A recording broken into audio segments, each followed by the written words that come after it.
The vintage mirror reflects back a stranger wearing white silk and tulle, someone far more elegant than I've ever been. For a moment, I let myself believe in fairy tales. That love transforms you into the princess version of yourself. That happily ever after isn't just a myth we tell little girls. Oh, Hallie. Madison's voice cuts through my reverie. The dress is lovely, but we really must discuss the guest list again. I resist the urge to sigh. 3 months until the wedding, and my future mother-in-law still hasn't accepted that Titus and I want something intimate. She circles me like a shark, her Louboutins clicking against the boutique's hardwood floors. The Ashworths simply must be invited. And the Caldwells, and... She pauses, perfectly manicured fingers drumming against her arm. Have you considered what I said about the venue? The country club would be so much more appropriate than that little garden space. Titus and I love the garden, I say firmly, smoothing invisible wrinkles from the bodice. It's where we had our first date. Madison's reflection shows the familiar micro-expression of distaste she always wears when I remind her that her son and I have an actual history, actual feelings that exist independent of her social calendar. My phone buzzes on the nearby chair. Probably Camilla checking in. She's been my lifeline through the wedding planning chaos. But when I glance at the screen, it's a message from an unknown number. You deserve to know the truth about your fiancé. Check his Instagram DMs with Olivia. Everything all right, dear? Madison's tone is honey-sweet, but her eyes are sharp. Fine. I lie, my heart suddenly hammering. Just work. I've never been the type to snoop through phones or social media. Trust is sacred. That's what my mom always said before cancer took her. But something about the message's urgency, its specificity... Speaking of work, Madison continues, I had lunch with Caroline yesterday. You remember her, don't you? Her daughter just made junior partner at Hamilton and Ross. Such a prestigious firm. The implication is clear. My job as a graphic designer will never measure up to Madison's standards. I'm barely listening now, fingers trembling as I open Instagram. Titus rarely uses it, preferring Twitter for his tech industry hot takes. But there they are. Dozens of messages spanning months, each one a dagger to my heart. Miss you already beautiful. Can't wait to see you tomorrow. You're all I think about. The most recent is from this morning. Soon we won't have to hide anymore. Hallie, are you listening? Madison's voice seems to come from very far away. The florist absolutely insists on peonies, but I told her you'd prefer roses, more traditional. I look up from my phone, meeting her eyes in the mirror. And suddenly, with perfect clarity, I understand. The constant criticisms, the pushing for a bigger wedding, the way she's been subtly undermining every decision Titus and I made together. She knows. She's known all along. How long? My voice is steady, surprising even me. I'm sure I don't know what you mean. But there's a flicker in her expression, gone so quickly I might have imagined it. How long has your son been sleeping with Olivia? The boutique goes silent except for distant traffic and the soft whir of air conditioning. Madison's face performs an impressive series of gymnastics before settling into concerned confusion. Darling, you're being hysterical. Titus would never... Don't. The word comes out sharp enough to make her flinch. Don't pretend. Don't lie. You've been planning their wedding all along, haven't you? I was just the placeholder until Olivia was ready to settle down. Madison's mask cracks just for a second. It's all the confirmation I need. Well, I smooth the dress one final time, admiring how the beading catches the light. Thank you for showing me exactly who you both are before I made the biggest mistake of my life. I turn away from the mirror, away from the stranger in white who believed in fairy tales. Madison reaches for my arm, but I step back, my smile sweet as arsenic. Don't worry about the deposit on the dress, I tell her. Consider it a wedding gift for the happy couple. Her mouth opens and closes, but for once she has nothing to say. I gather my things, hands steady now, mind crystallizing into perfect clarity. 3 months of planning, of compromising, of trying to be the daughter-in-law Madison wanted. All of it wasted. But as I push open the boutique door, stepping into the bright afternoon sun, I realize something that makes me smile for real. I know all their secrets now, and they have no idea what I'm capable of. I've been staring at my phone for 20 minutes, thumb hovering over Titus's contact photo. It's from our trip to Maine last summer. His dark hair, windswept, green eyes squinting against the sun. I used to think that smile held all my futures. The door chimes. Camilla slides into the booth across from me, taking in the untouched coffee and my probably mascara-streaked face. Okay, what's the emergency? Your text was scary cryptic. I wordlessly pass her my phone, open to the Instagram messages. She reads, her expression darkening with each scroll. That absolute waste of oxygen, she finally says. How long? 8 months at least, probably longer. My voice sounds hollow even to me. Madison knew. She's probably been orchestrating the whole thing. Madison's a snake. We knew this. Camilla signals the waitress for coffee. But Titus? I really thought, God, I'm so sorry, Hal. You know what's funny? I trace a water ring on the table. I keep thinking about all those nights he was working late. All those weekend conferences. I actually felt guilty for doubting him when he'd come home exhausted. Because you're not a sociopath who lies to people they claim to love. Camilla reaches across the table, squeezing my hand. Have you talked to him yet? What's there to say? Hey, honey, how was your day? By the way, I know you've been fucking Olivia behind my back while your mother plans your real wedding. The bitterness in my laugh surprises me. Actually, yes, exactly that. Make him squirm. But I shake my head. He's not even home. Another conference in Seattle. I pull up his location on Find My Friends. Except according to this, he's at the Waterfront Hotel downtown. Camilla's eyes narrow. The one with the rooftop bar where Olivia always posts those sunset selfies? My stomach lurches. I close the app, but the image is burned into my brain. That little blue dot marking the exact location of my disintegrating life. I need to get out of our apartment, I say suddenly. I can't sleep in that bed knowing you're staying with me. No arguments. Camilla's tone brooks no opposition. We'll get your stuff now while he's occupied. The drive to my soon-to-be ex-home feels surreal. Everything looks exactly the same. The coffee shop where Titus proposed, the park where we walked our neighbor's dog, the Thai place that always got our order wrong, but we kept going back anyway. How can the world be so unchanged when everything inside me is in pieces? The apartment is quiet, familiar. Photos of us mock me from every wall. Holidays, vacations, moments I thought were real. I start grabbing essentials on autopilot. Clothes, toiletries, laptop. What's this? Camilla holds up a leather-bound notebook from Titus's desk. His work journal. He's obsessive about keeping everything analog. Says it's more secure than digital. I pause, something clicking. And he never lets anyone touch it. Camilla's already flipping it open.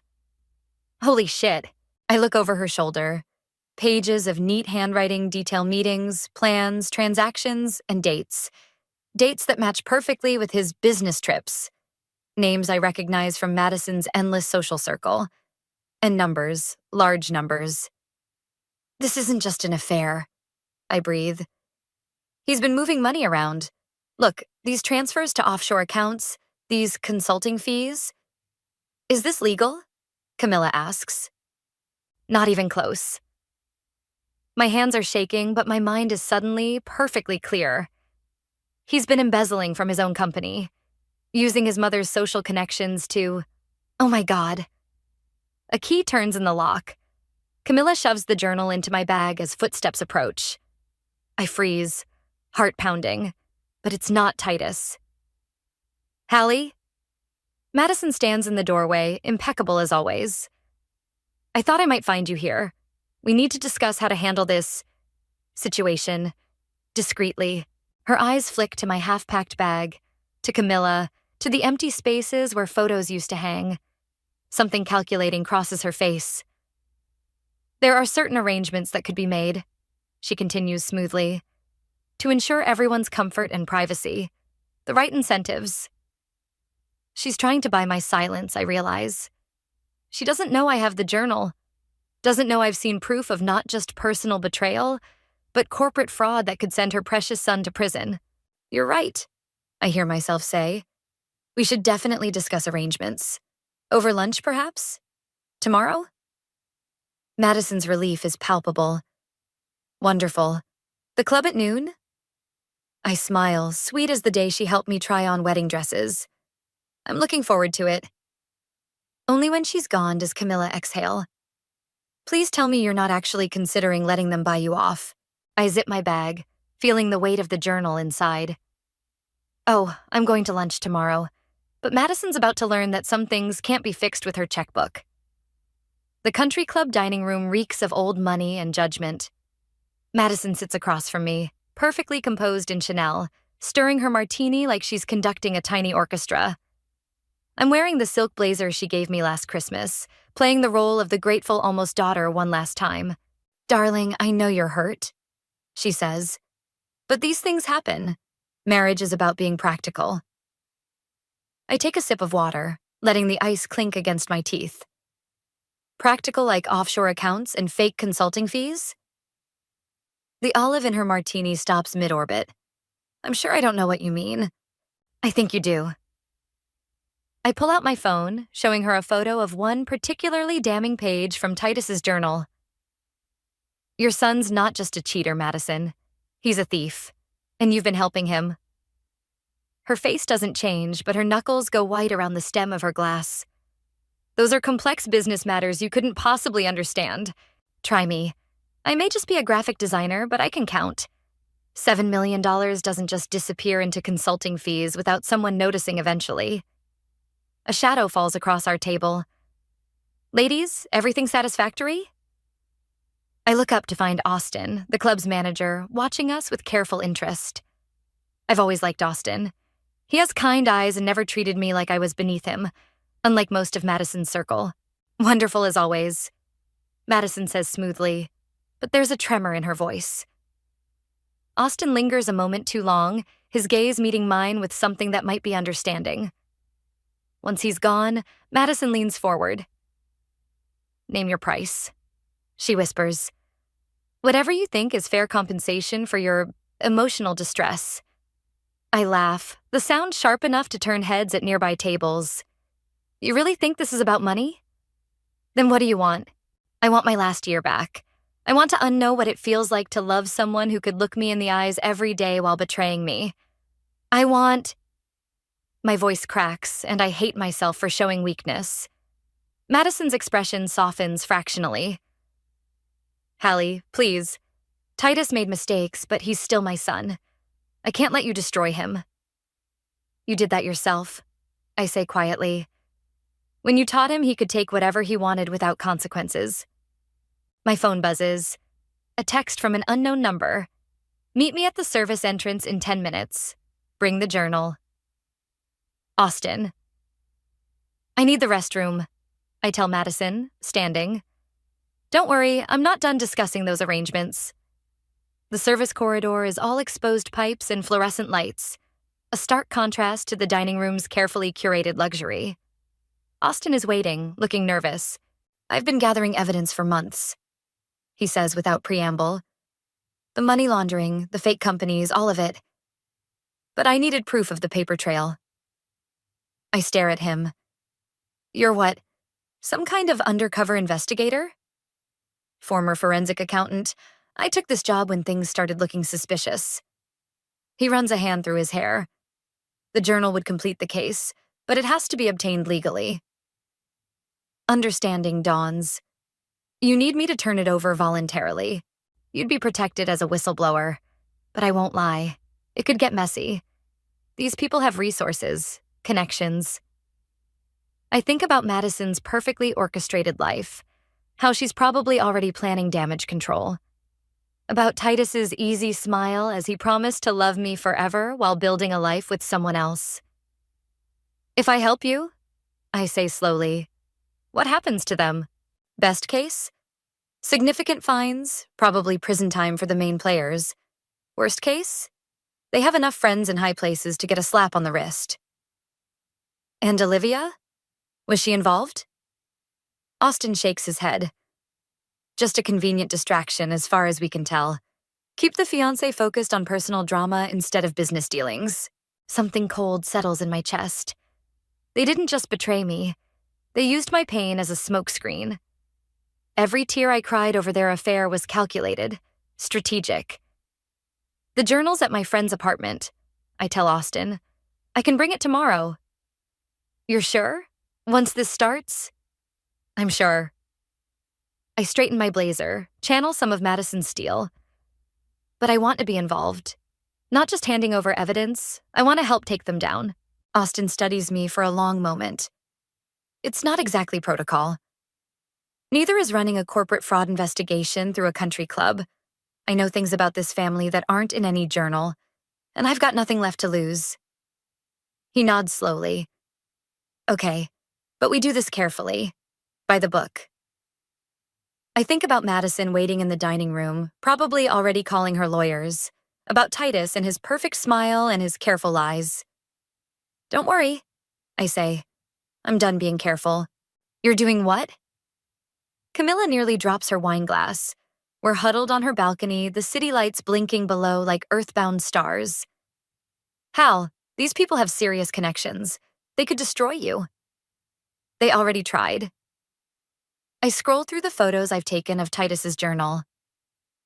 Besides, I'm not doing it alone. Austin has a whole team watching them. The hot manager from the club? She frowns. How do you know you can trust him? It's a fair question. Trust feels like a foreign concept lately. Something that belongs to the person I was before everything shattered. I don't, I admit. But I've verified some things. The companies in Titus's journal. They're real shell corporations. The transfers match exactly with his business trips. It's all true. My phone lights up with a text from Austin. Meeting tomorrow. Bring everything you have. Camilla sets down her wine. Okay, reality check time. What happens if this goes wrong? If Madison's lawyer friends bury the investigation, you'll have painted a target on your back for nothing. It won't be for nothing. I stand, pacing the small balcony. Even if they escape consequences, everyone will know what they really are. No more perfect family facade. No more using people like they're disposable. This isn't just about the money laundering anymore, is it? I stop pacing, gripping the railing until my knuckles whiten. You didn't see Madison's face when she offered to buy my silence. Like everything has a price. Like I should be grateful they're willing to pay me off for destroying my life. Hal, Camilla's voice goes gentle. Have you talked to Titus at all? He's called 17 times, left voicemails about how we can work through this and move past it. My laugh sounds bitter even to me. Guess he figured out I have the journal. A notification pops up. An email from Fiona, a junior partner at Titus's company. My heart stops when I open it. Oh God. Camilla moves to read over my shoulder. The email is short but devastating. I know what you're planning. We need to talk. Meet me tomorrow morning at Riverside Coffee. Come alone. Could be a trap, Camilla says. Or she knows something we don't. I forward the email to Austin, then delete it. Either way, I have to go. Not alone, you don't. If she's willing to talk, I can't risk scaring her off. I turn to face my best friend. But I need you to do something else for me. Something important. The next morning, Riverside Coffee is nearly empty. Fiona sits in a corner booth, impeccable in a charcoal suit that probably costs more than my monthly rent. Her expression is unreadable as I slide in across from her. You're making a mistake, she says without preamble. Which part? Exposing fraud or refusing to let them buy my silence? You think you know what you're dealing with, but you don't. She glances around before continuing quietly. 3 years ago, another employee found discrepancies in the books. He went to the board. 2 days later, his wife was fired from her teaching job over anonymous accusations. Their mortgage application was mysteriously denied. Their kids lost their college scholarships. Ice slides down my spine. What happened to him? retracted everything, said it was a misunderstanding. Now he manages a small branch office in Idaho. Fiona's eyes meet mine. Madison doesn't just have lawyer friends. She has judges, bank executives, university boards, people who owe her favors. Why are you telling me this? Because I like you. And because... She hesitates. Because I've been gathering my own evidence. Carefully. For years. Building a case they can't bury. Hope flares in my chest. Will you help us? Us? There's already an investigation. Real investigators, not just company internal review. Fiona sits back, something calculating crossing her face. If I help, I need guarantees. Protection. For me and my family. I'll talk to Austin. We can... Not here. She stands abruptly. Tonight, the parking garage at Harrison Street, level 3, 9 o'clock. Bring your evidence, I'll bring mine. After she's gone, I text Camilla. Did you do it? Her response comes quickly. Package delivered to every board member's home address. Anonymous tip about reviewing tomorrow's financial news carefully. I smile, thinking of the copies of Titus's journal pages currently landing in very interested hands. Madison may have powerful friends, but even they can't stop every leak at once. My phone buzzes again. Austin. Got your email about Fiona. Do not meet her alone. This isn't a request, but I'm already planning how to ditch whatever tale he puts on me. Because if Fiona's telling the truth about what these people are capable of, I need all the ammunition I can get. The Harrison Street parking garage looms like a concrete monster in the dark. My footsteps echo as I climb to level 3, each sound making me jump. Austin's going to kill me for coming alone, but something in Fiona's eyes told me this was too important for caution. A car's headlights suddenly blind me. I throw up a hand, heart pounding. Get in. Titus's voice coming from the driver's seat. Now. My stomach drops. Where's Fiona? Safe. Which is more than I can say for you if you don't get in the car. I back away. You're not exactly building trust here. Trust? He laughs, harsh and unfamiliar. You're the one who stole from me, who's trying to destroy everything my family built. Everything you stole, you mean? He steps out of the car, and I realize with horror that I've never seen him like this. Face twisted with something darker than anger. You have no idea what you're messing with, Hallie. The journal, the board members, the investigation, you're in so far over your head. How did you know about... I stop, realization hitting like a punch. Fiona, she's working for you. Everyone works for someone. He takes a step closer. The question is, who are you working for? Austin? The SEC? Or are you just so desperate for revenge you don't care who gets hurt? That's rich, coming from you. I loved you, he says, and the worst part is he probably believes it. I was going to take care of you, keep you safe from all this, but you couldn't just let it go. My back hits a concrete pillar. By all this, do you mean your fraud or your affair? Olivia was a mistake, a distraction. But this? He gestures vaguely at the darkness around us. This is my legacy, my future. I won't let you destroy it. Your future? I laugh, reckless with fear and fury. Your future is a prison cell once the FBI sees what's in that journal. His face goes still. Where is it? Somewhere you'll never find it. He moves faster than I expect, hand slamming into the pillar beside my head. I flinch but refuse to look away from his eyes I once thought held my whole world. Last chance, he says softly. Tell me where it is, sign some papers saying you made a mistake, and this all goes away. You get a generous settlement, a fresh start somewhere else. Or what? You'll destroy my life? My voice shakes but doesn't break. You already did that. The difference is now everyone's going to know exactly who you are. A car engine roars in the distance. Titus steps back, straightening his jacket. You know what the funny thing is? He sounds almost sad. I really did want to marry you. You were uncomplicated, pure. I thought you'd make me better. I'm not here to make you better. Headlights sweep across us as a familiar SUV screeches around the corner. I'm here to make you pay. Austin jumps out, gun drawn. Federal agent, hands where I can see them. Titus's eyes go wide with genuine shock. Then he runs. Are you okay? Austin keeps his gun trained on Titus's retreating form as other agents emerge from the SUV. I told you not to come alone. I'm fine. I'm shaking, but anger burns hotter than fear. Did you get what you needed? He holds up a small recording device.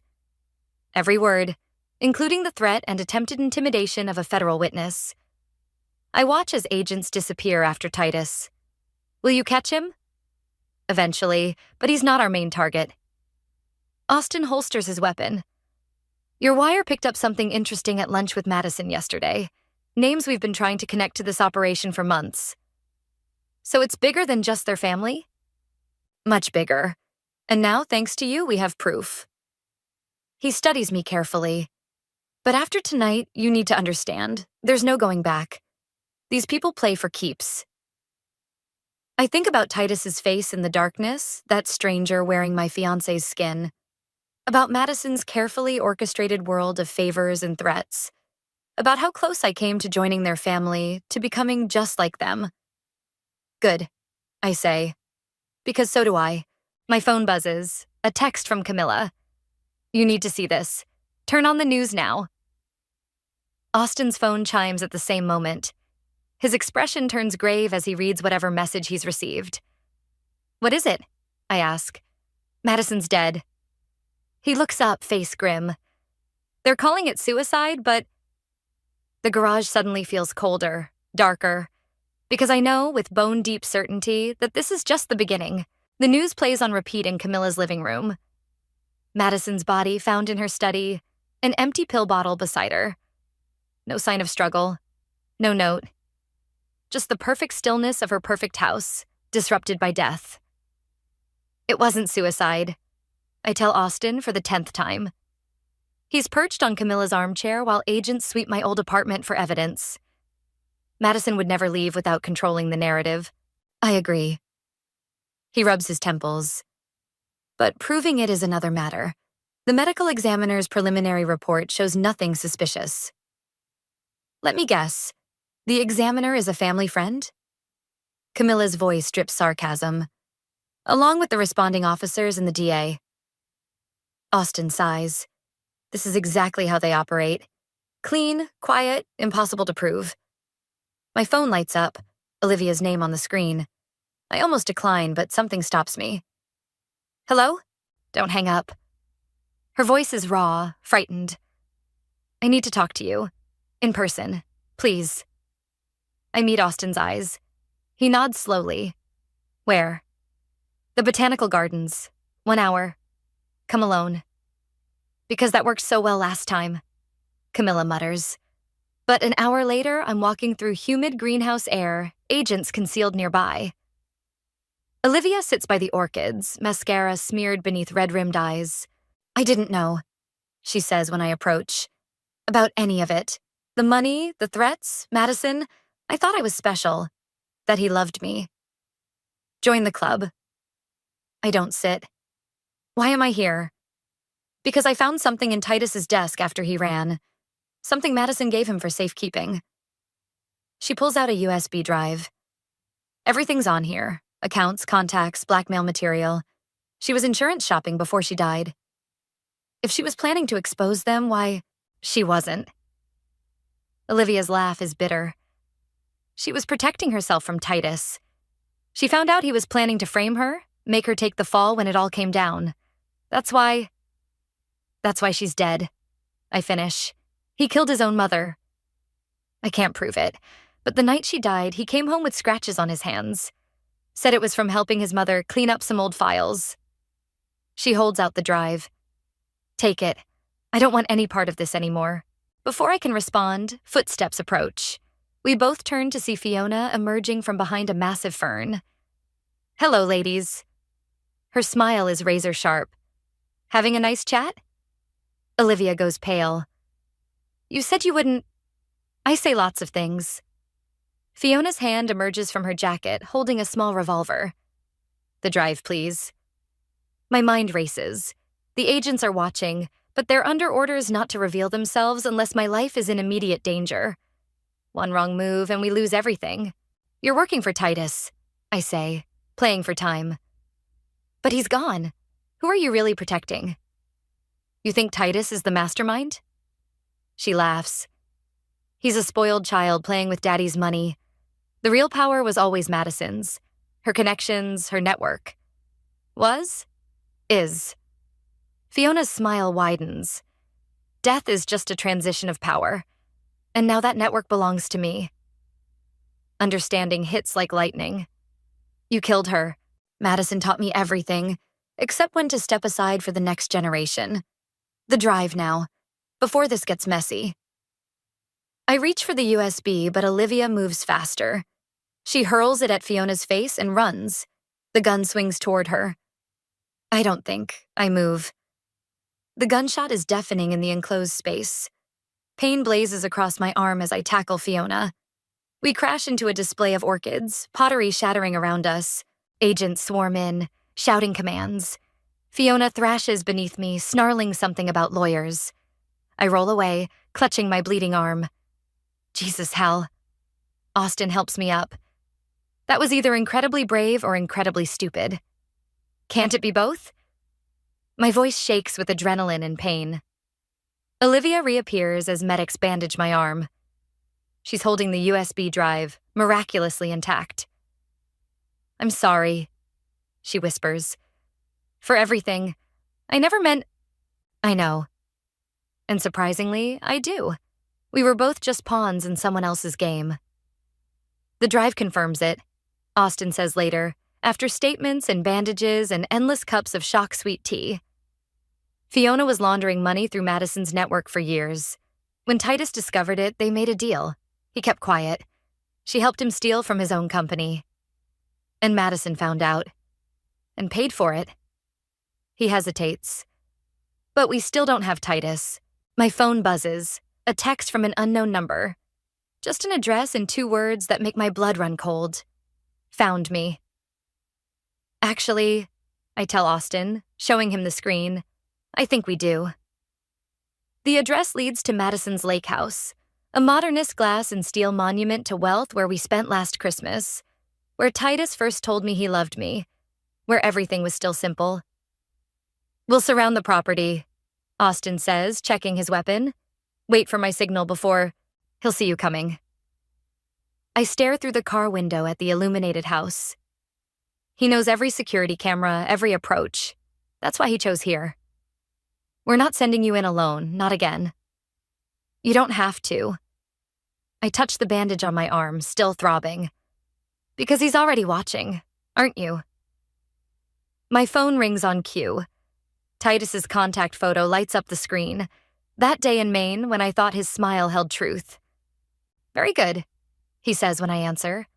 Always cleverer than anyone gave you credit for, including me. It's over, Titus. Fiona confessed everything. Did she? Interesting. He sounds almost amused. Then you know this was never about money. Not really. Come out, face what you've done. Why don't you come in instead? For old time's sake.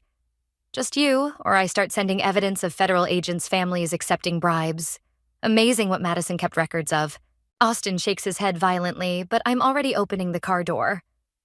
10 minutes, I tell him. Then do what you have to do. The lake house door is unlocked. Inside, everything is exactly as I remember. Modern art Madison chose, furniture no one ever really sat on, photos of the perfect family they pretended to be. Titus waits in the great room, silhouetted against floor-to-ceiling windows that reflect the night. He's changed clothes since the garage, but his eyes are the same.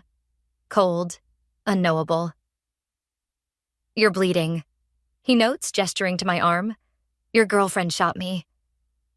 Fiona was never my girlfriend, just another piece on the board. He pours 2 glasses of whiskey, Madison's favorite. Like you were supposed to be. Until I stopped playing my role, until you showed real potential. He offers me a glass. I don't take it. You're more like her than you know. Madison saw it too at the end. That's why she had to go. Ice slides down my spine. You killed your own mother. She was going to destroy everything. Turn on her own son to save herself. His laugh is hollow. But she taught me too well. About power, about survival. Is that what this is? Survival? This is evolution. He sets both glasses down, steps closer. We could still have everything, Hallie. Together. No more lies, no more pretending. Just pure ambition. For a moment, one terrible, treacherous moment, I let myself imagine it. The power, the freedom from conscience, the simple clarity of taking what you want. Then I think of Madison's empty pill bottle, of Olivia's tears, of every person these people crushed because they could. You're right about one thing, I say softly. No more pretending. I reach for the whiskey glass, but instead of drinking, I throw it in his face. He staggers back, cursing. My hand finds the USB drive in my pocket, the one he doesn't know we already copied. Looking for this? I hold it up. Everything Madison had on everyone? The whole network? He lunges for it. I dodge, letting him slam into the window behind me. Spiderweb cracks appear in the glass. It's over, I tell him as he rights himself. The FBI has everything. Fiona's talking. Your mother's network is burned. You're lying. But there's fear in his eyes now. They can't prove... Check your phone. He does. His face goes ashen as headlines flood in. Arrests across the city, prominent names in handcuffs, Madison's carefully built house of cards collapsing in real time. You did this, he whispers. You destroyed my family. No.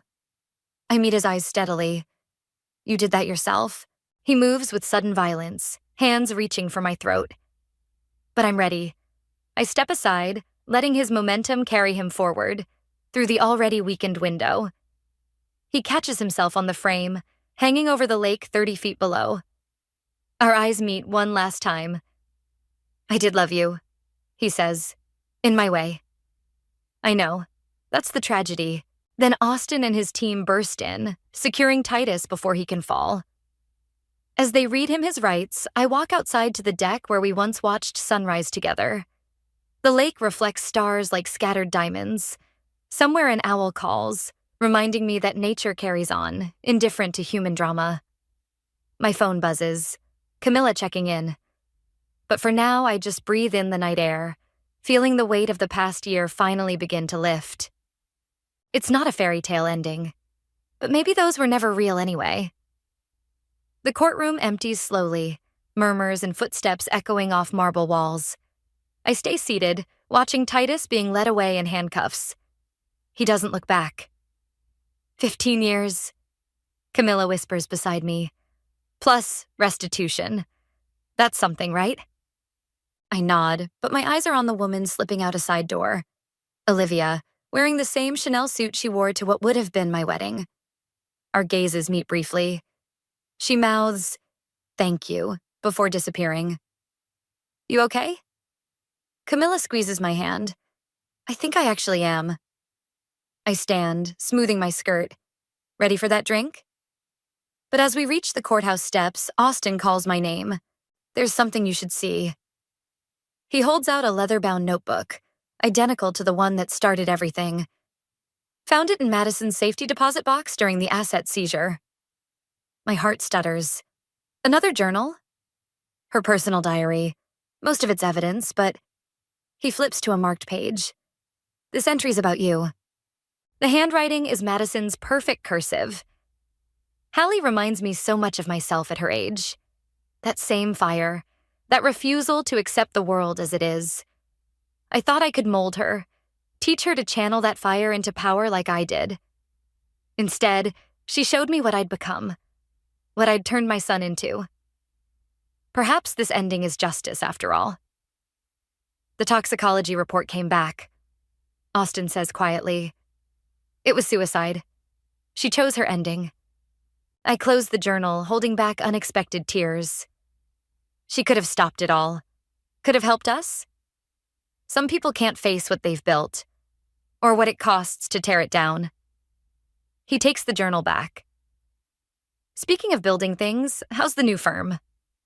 I smile, thinking of the graphic design studio I opened with the whistleblower reward money. Growing. Turns out having helped bust major financial conspiracy on your resume opens interesting doors. And the other thing we discussed? Still thinking about it. Camilla looks between us. What other thing? The FBI is expanding their forensic accounting division, I explain. They want consultants who understand how these schemes work from the inside. You're kidding. She stares at me. You'd actually work for them? Maybe. It turns out I'm pretty good at seeing through people's lies. I start down the courthouse steps. But first, I need that drink. The bar is quiet this early. As we settle into a booth, my phone lights up with a text from an unknown number. My pulse quickens until I read it. Getting married next month. Small ceremony, nothing fancy. Would mean a lot if you came. Oh, Olivia's getting married? Camila reads over my shoulder. To who? Does it matter? I type a quick response. Be happy. That's all any of us can do. You're really not angry anymore? Camilla asks. At any of them? I consider this, stirring my martini, not Madison's brand. Anger keeps you looking backward. I'm ready to look forward. To what? To building something real. Something that helps people instead of hurting them. I raise my glass. To justice and to knowing the difference between power and strength. Deep. Camilla teases, but she clinks her glass against mine. My phone buzzes again. Austin sending the official job offer. The salary is impressive, but that's not what catches my eye. It's the project description. Developing new methods to identify and prevent financial exploitation through relationship manipulation. Take it, Camilla says, reading my expression. You've earned the right to turn this whole mess into something good. I think about Madison's last words in her journal. About Titus's face when he realized he'd lost everything. About Olivia finding her own path to happiness. You know what the strangest part is? I say, opening the email. I actually have to thank them. All of them. Because they showed me exactly who I didn't want to become. And who's that? I hit accept on the job offer, feeling the future unlock before me like a door I finally have the right key for. Someone who mistakes power for love, I tell her, or fear for respect. Outside, the city hums with life and possibility. Inside, I raise my glass one more time. Not to the past or its ghosts, but to the woman I've become. The one who learned that true power isn't in what you can take from others, but in what you choose to build instead.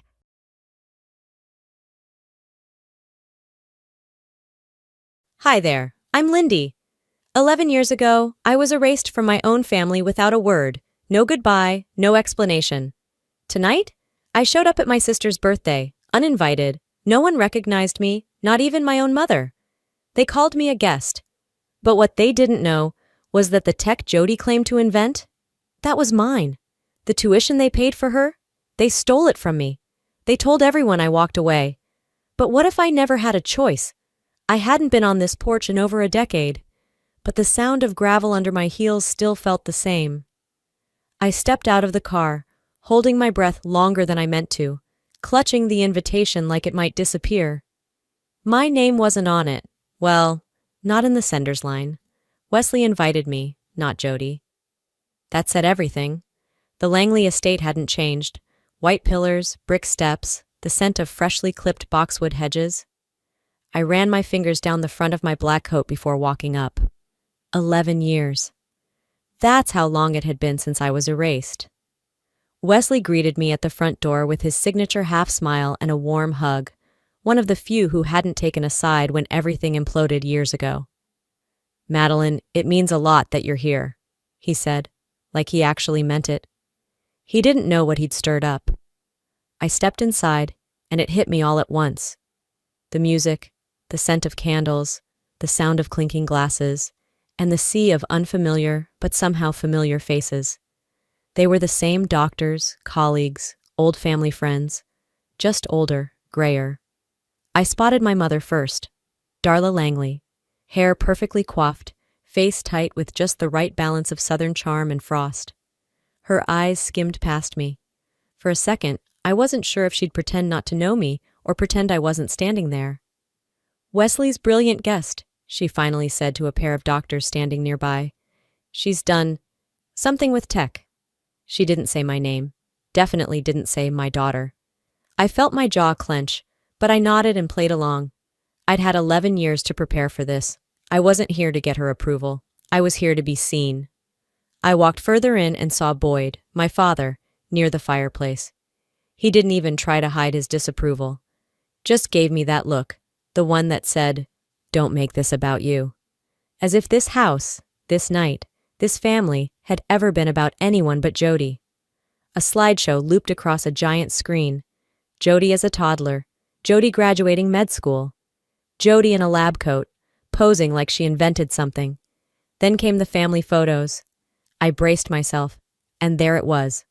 One photo, taken on our old front porch, cropped. My arm was still in it, but I wasn't.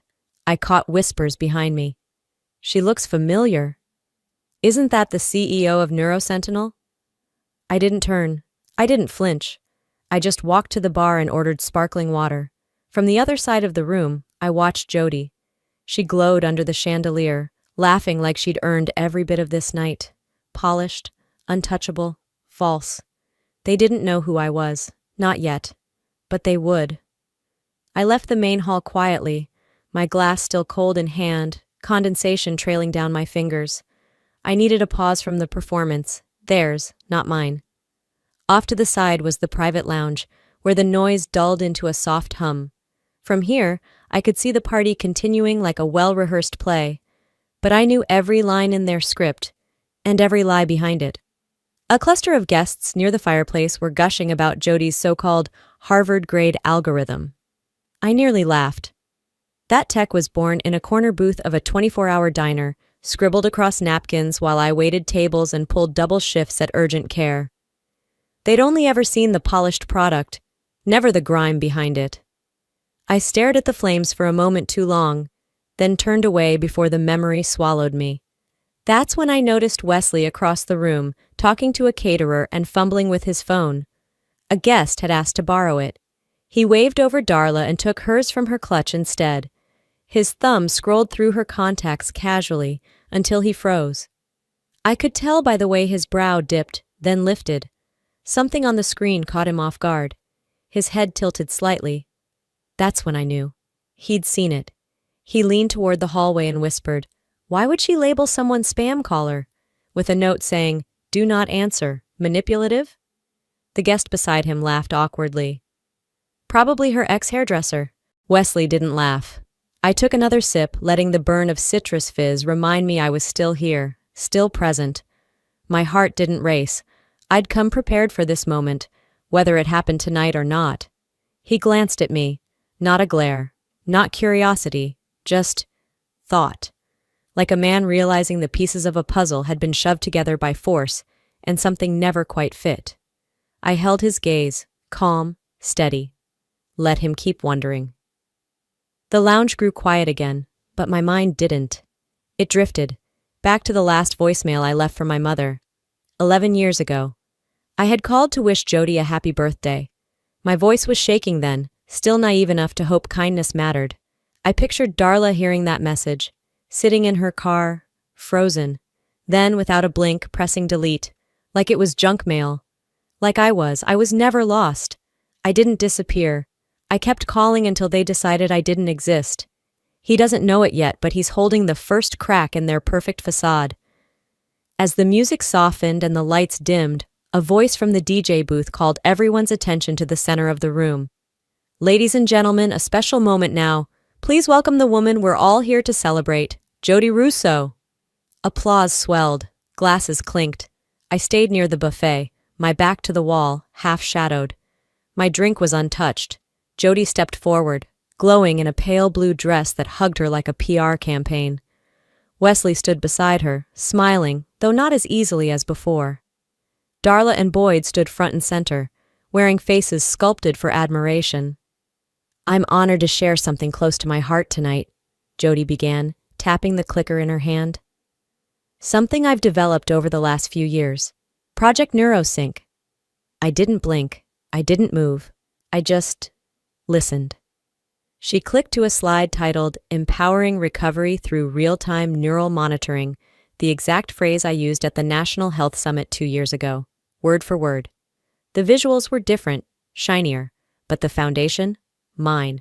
"When I designed NeuroSync," she said, looking directly at the crowd, "I wanted to make healing not just faster, but smarter, safer, more humane."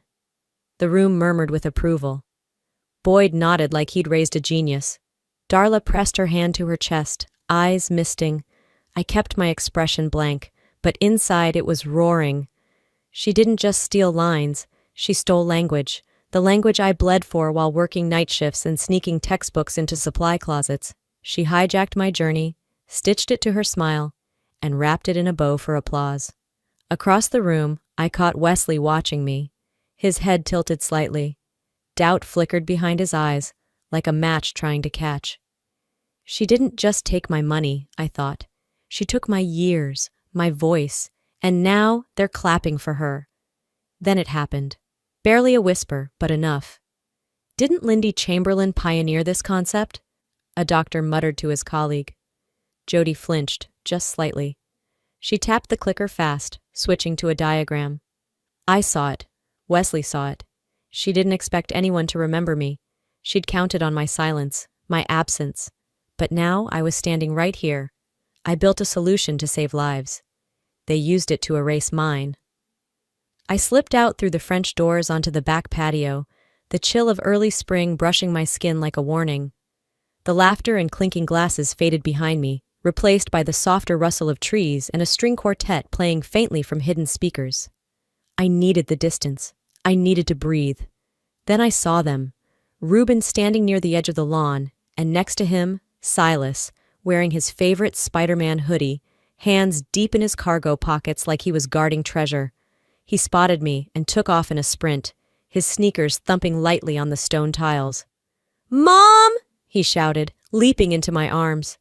I crouched to hug him, the weight of his tiny body grounding me in the only truth that mattered. "You made it," I whispered, holding on tighter than I needed to. "Dad said we should wait until after the science show." He grinned, clearly unaware of what had just gone down inside. Reuben walked over, eyes searching mine. No words, just quiet support, as always. As Silas bounced around the patio, a familiar voice drifted closer. "Cute kid." Wesley. I hadn't seen him come out. He was holding a glass of red, his tie loosened, that same look from earlier still ghosting across his face. Silas pointed past him toward the hall. "That's my Aunt Jody. Mommy showed me her picture once." Wesley blinked. "Aunt?" Silas nodded proudly. "Yup, she went to Stanford just like Mommy. But she didn't finish, right, Mom?" The silence that followed was instant, like the air had been sucked out of the night. I stood frozen, my smile tight.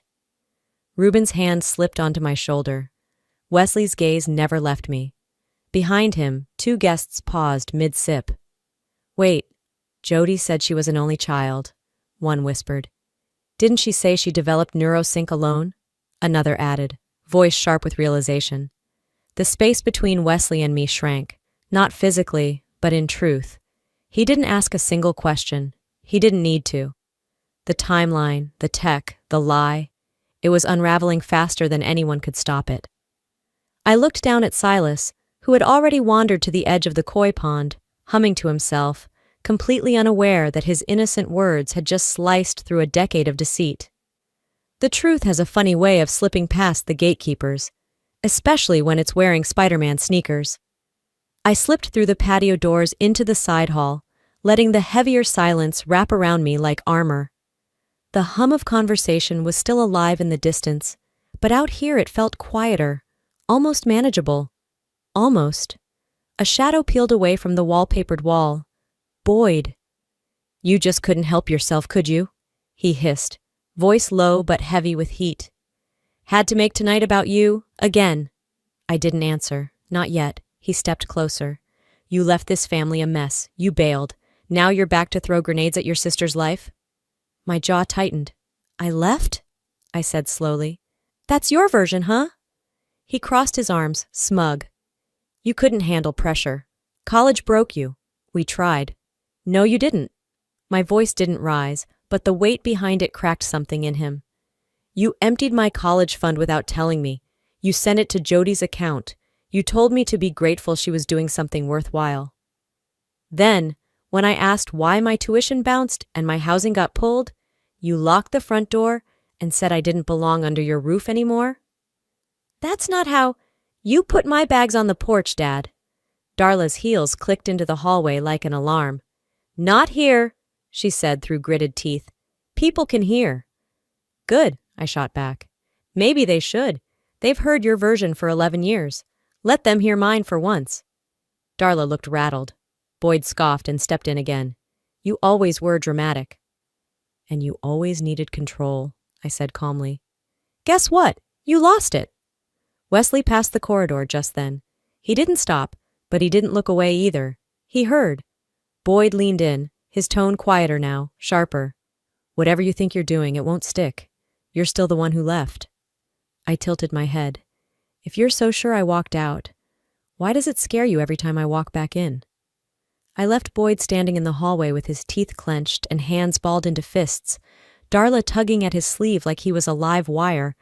I didn't rush. I walked slow, steady, through the house like I belonged. Because I did. 15 minutes later, I stood at the center of the dining room. Guests sipped wine nearby, casting glances our way, pretending not to listen.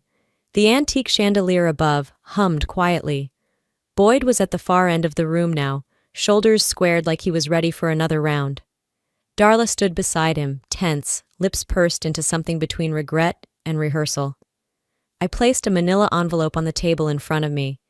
This, I said, voice calm but sharp enough to cut glass, is from Redwood State University, the official letter that terminated my enrollment, dated fall semester 2013. I pulled the second page free, unfolded it. And this, I held it up, is a wire transfer receipt, August 14th, the same year. The full amount of my tuition, moved from my education trust to a new account, in Jody's name, authorized by my father. The room stopped breathing. Boyd let out a bitter laugh. That's fiction. You can print anything nowadays. You think I photoshopped a bank's transfer record? I raised an eyebrow. You think a state university forged my cancellation? Darla stepped forward, desperate. Lindy, this isn't the time. No, Mom. The time was 11 years ago, the moment I asked where my tuition went and you handed me a suitcase instead of an answer. I felt a presence behind me. Reuben, silent, steady. She's not here to fight, he said, placing a hand gently on my back. She's here because she has nothing left to lose but the truth. Wesley stepped from the edge of the crowd. May I? I nodded and handed him the documents. He read them silently. No one moved. That envelope weighed less than a pound, but it held a decade of silence, sacrifice, and stolen chances. And I wasn't letting go of it this time. Guests were starting to drift back into the main room after dessert, chatter rising like nothing had happened. But something had. Something that couldn't be undone. Wesley moved with a quiet purpose. I stayed back near the fireplace, watching as he walked to Jody, who stood beneath the chandelier like she was still the center of the universe. Jody, he said, loud enough for those near the hors d'oeuvres to hear, where did you say you studied neurosync again? She blinked. I told you already. It was part of an independent study in residency. He nodded slowly, pulling his phone from his pocket. Right. And you said you developed the predictive model yourself. Her smile didn't falter, yet. Yes, from scratch, you know that. He typed, tapped, scrolled. Funny, he said, eyes on the screen. Because I just searched neurosync predictive modeling, and guess whose name popped up first? He turned the screen toward the group gathering nearby. Lindy Chamberlain, published white paper, 2021. He read a paragraph aloud. These exact words were in your speech, Jody. A ripple went through the crowd. A doctor turned to another. That paper won at Northwestern. She was the keynote. Another voice. Wait, Didn't Jody always say she never had siblings? Jody's mouth opened, but no sound came. We collaborated, she finally blurted. Years ago. It was joint work. Wesley shook his head. No, you said she vanished. You said she dropped out and cut all ties. More silence, more eyes, all of them on her now. I didn't speak. I didn't need to. When lies are screamed for long enough, truth doesn't have to raise its voice. The silence didn't break. It shattered. Wesley held the room in his palm. His voice was the match, and the lies were already soaked in gasoline. All it took was one more spark. He looked at Jody, not with anger, but with something worse. Clarity. I believed everything you told me, he said, voice low. I stood by you while you built this image, but now I know you built it on her work, on her name. Jody stepped forward, eyes wide. Wes, please, don't do this. You don't know the whole story. He took off his wedding band, slow and quiet, and placed it in her hand. You didn't just lie to me. You built our life on her ashes. She gasped, but he'd already turned away. Wesley, wait! We were a team! Her voice cracked. Tell them, Dad. Tell them it wasn't all me. Boyd didn't move. Mom, she pleaded, turning to Darla. But Darla's face had collapsed into something tight gray, hollow. This is your mess, Jody, not ours. Jody staggered, like someone pulled the ground out from beneath her. I could have stayed to watch her scramble, explain, rewrite. She was always good at rewriting. Instead, I picked up my clutch from the credenza. Reuben stood waiting near the door. I nodded once. I passed Jody without looking. No smirk, no triumph, just air. She reached for me. Lindy, please, I didn't mean to take everything. I was surviving. I stopped, glanced sideways. We were all surviving. I just didn't do it by erasing someone else. I kept walking. No one stopped me. Not Boyd, not Darla, not even the guests. They parted like curtains, letting me exit the stage I never auditioned for. As I stepped into the night, a weight left my body. Not vengeance, not pride, just space to breathe, to build again. I didn't burn it all down. It was never built right to begin with. We reached the porch just as the night deepened into its final hush. The air was cooler now, but not cold, sharp enough to clear a breath, gentle enough to keep it steady. Then I heard him. Boots on stone, a familiar rhythm I hadn't missed in years.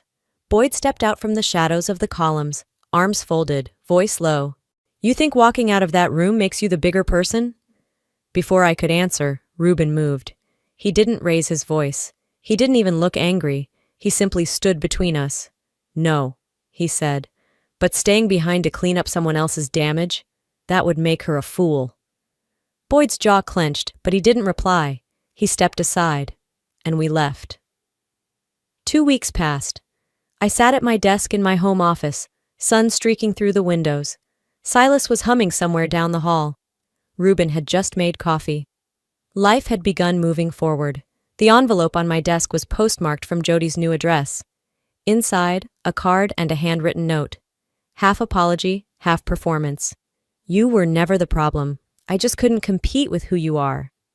I read it once, then slid it into the bottom drawer of a filing cabinet labeled Closed. Her voicemail played next. I didn't let it finish before deleting it. I wasn't angry, just done. That afternoon I signed the final paperwork. Zoom call, lawyers, grant coordinators, 20 scholarships, full rides, no essays, no family references, just merit and unmet need. The Chamberlain Grant for displaced STEM students. I clicked submit and closed my laptop. Later, I found Silas in the garden, kneeling beside a row of sunflowers. His small fingers pressed into the soil. Some plants don't grow well next to others, I said, crouching beside him. He looked up. Like people? I smiled, brushing dirt from his cheek. Exactly. Not everything broken has to be fixed. Some things you outgrow, some things you leave behind. Some roots you're given, others you get to choose. As I look back now, not with anger but with clarity, I realize something. It's not always about being forgiven. Sometimes it's about forgiving yourself for staying quiet too long, for carrying shame that was never yours, for thinking that family means keeping the peace, even when it costs your truth. I lost years trying to prove I was worthy of love that should have been unconditional. But here's what I've learned. You don't owe anyone's silence to be accepted. You don't need to shrink to belong. And you can rebuild your life, not from what they gave you, but from what they tried to take. So if you're watching this and you've ever been erased, unheard, or underestimated, this is your reminder that your story still matters. You still matter. Let me ask you something. Have you ever had to walk away from your own blood to finally feel free? Do you believe silence keeps a family together, or does truth? Tell me in the comments. If this story touched something inside you, drop a 1 below or share what state or city you're watching from. And hey, if it didn't hit home for you, that's okay too. Let me know why. Let's talk. If you want more stories like this, raw, real, and rooted in truth, subscribe to the channel now and turn on that little bell so you never miss the next one. This isn't just storytelling. This is healing. Together.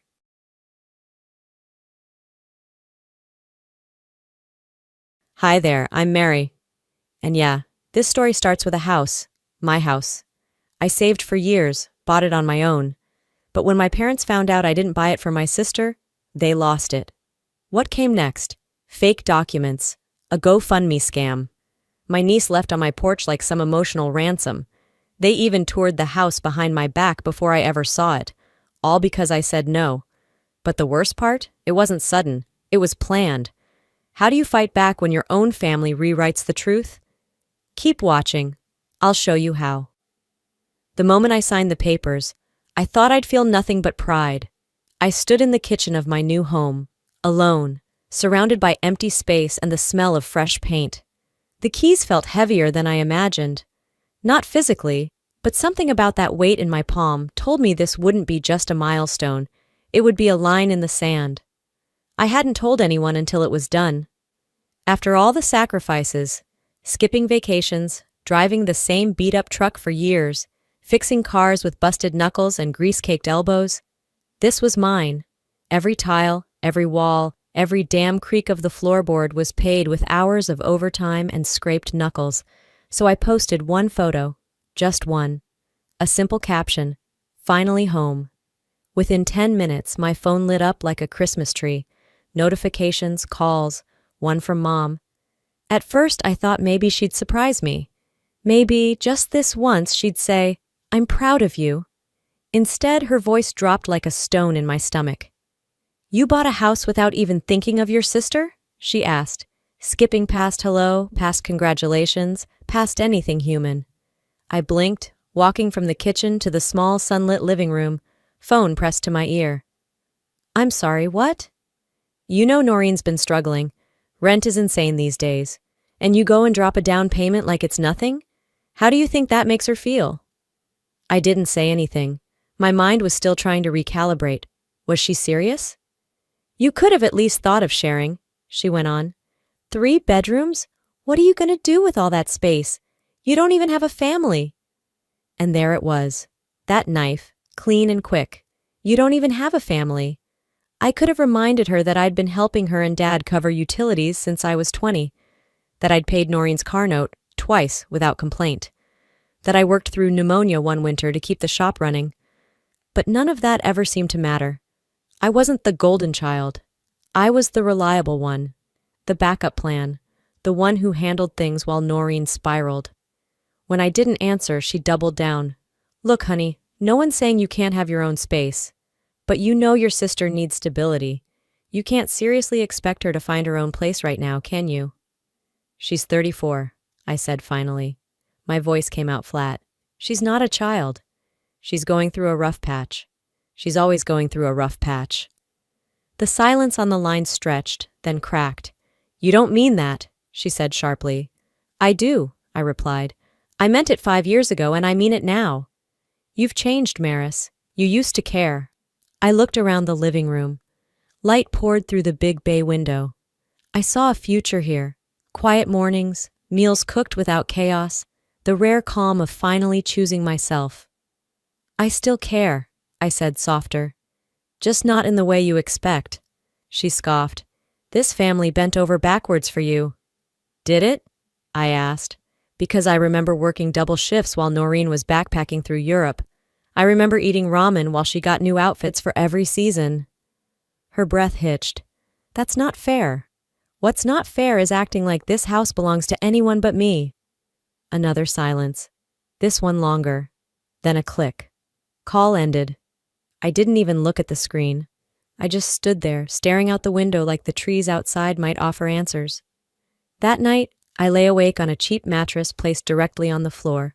No bed frame yet. I scrolled through text after text.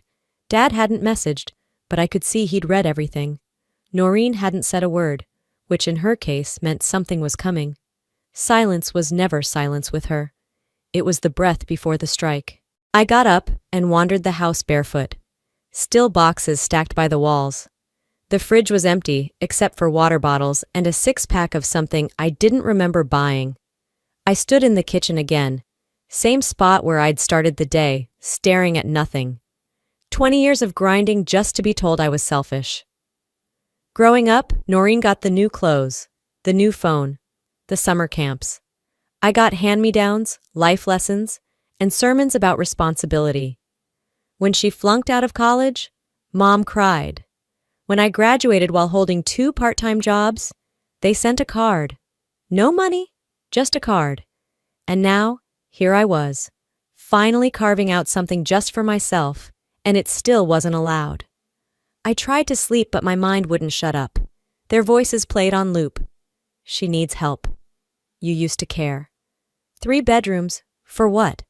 I clenched my jaw so tight it ached, tossed the blanket off and paced the hallway. The silence of this house should have been peaceful, but it wasn't. It was loaded, like walking through a field of landmines disguised as floorboards. I didn't respond to any more messages. I didn't pick up when the phone rang again. I just sat back down on the kitchen floor with my back against the cabinet and the keys still in my hand. For the first time since closing, I realized something. This house might be mine on paper, but the fight for it had just begun. I didn't sleep that night. I must have drifted for a minute or two, but the sun was already creeping in by the time I finally stood up and stretched out the knots in my spine. My phone had vibrated at least a dozen times while I was curled up on the kitchen floor. The screen was glowing with unread messages. I told myself not to check. Then, stupidly, I did. The first one was from Aunt Claudia. So proud of you for doing the right thing for Noreen. She really deserves this break. I stared at it, unblinking. What break? What right thing? I hadn't told Claudia anything. I hadn't told anyone, outside of that one photo, that I'd bought the house.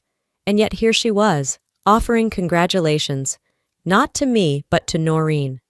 The next few texts were variations on the same theme. A cousin asking when Noreen was moving in. A distant relative from Atlanta calling me generous for thinking of my sister. The last straw was from a woman I hadn't spoken to since I was 14. Your mama raised a fine girl. Family always comes first. Noreen's lucky to have you. I set the phone down like it had just bitten me. I walked to the living room window and stared out at the quiet street.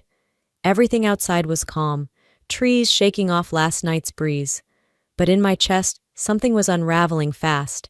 This wasn't some casual misunderstanding. This was a story, crafted, circulated, and apparently believed. And it didn't come from me. A few minutes later, the phone rang again. I should have let it go to voicemail, but I didn't. Morning? Came my father's voice, measured, calm, calculated.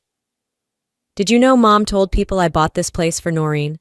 A pause, just long enough for him to think. People talk, Maris. She might have mentioned something, but she didn't mean harm. She told Aunt Claudia I was gifting it to her. Well, if that's what ends up happening, what's the big deal? I almost dropped the phone. It's not happening, I said, slow and sharp. I bought this house for me, with my money. My name's on every document. There's no gifting anything. You wouldn't have gotten that far if we hadn't stepped in when you needed it. And there it was. I've paid you back for that training course 5 times over. He didn't deny it, just shifted. You think we wanted to help only to be thrown aside later? We invested in you because we believed in you. And now your sister needs someone to believe in her. That's not an investment, Dad. That's a transaction. And I don't owe anyone a house. You're missing the bigger picture here, sweetheart. Family isn't about owing or debt. It's about stepping up when it matters. You mean when it's convenient for everyone else? His voice dropped a little, into that low, disappointed tone he used when I didn't clean up as a kid. You're better than this. I hung up. Not slammed, not rage slammed, just tapped the red circle like pressing stop on a movie I didn't like. I tossed the phone on the couch and paced the living room. My head was spinning, but a part of me, a very quiet part, was settling, like a puzzle piece falling into place. This wasn't about fairness or misunderstanding. It wasn't about a house or rent or support.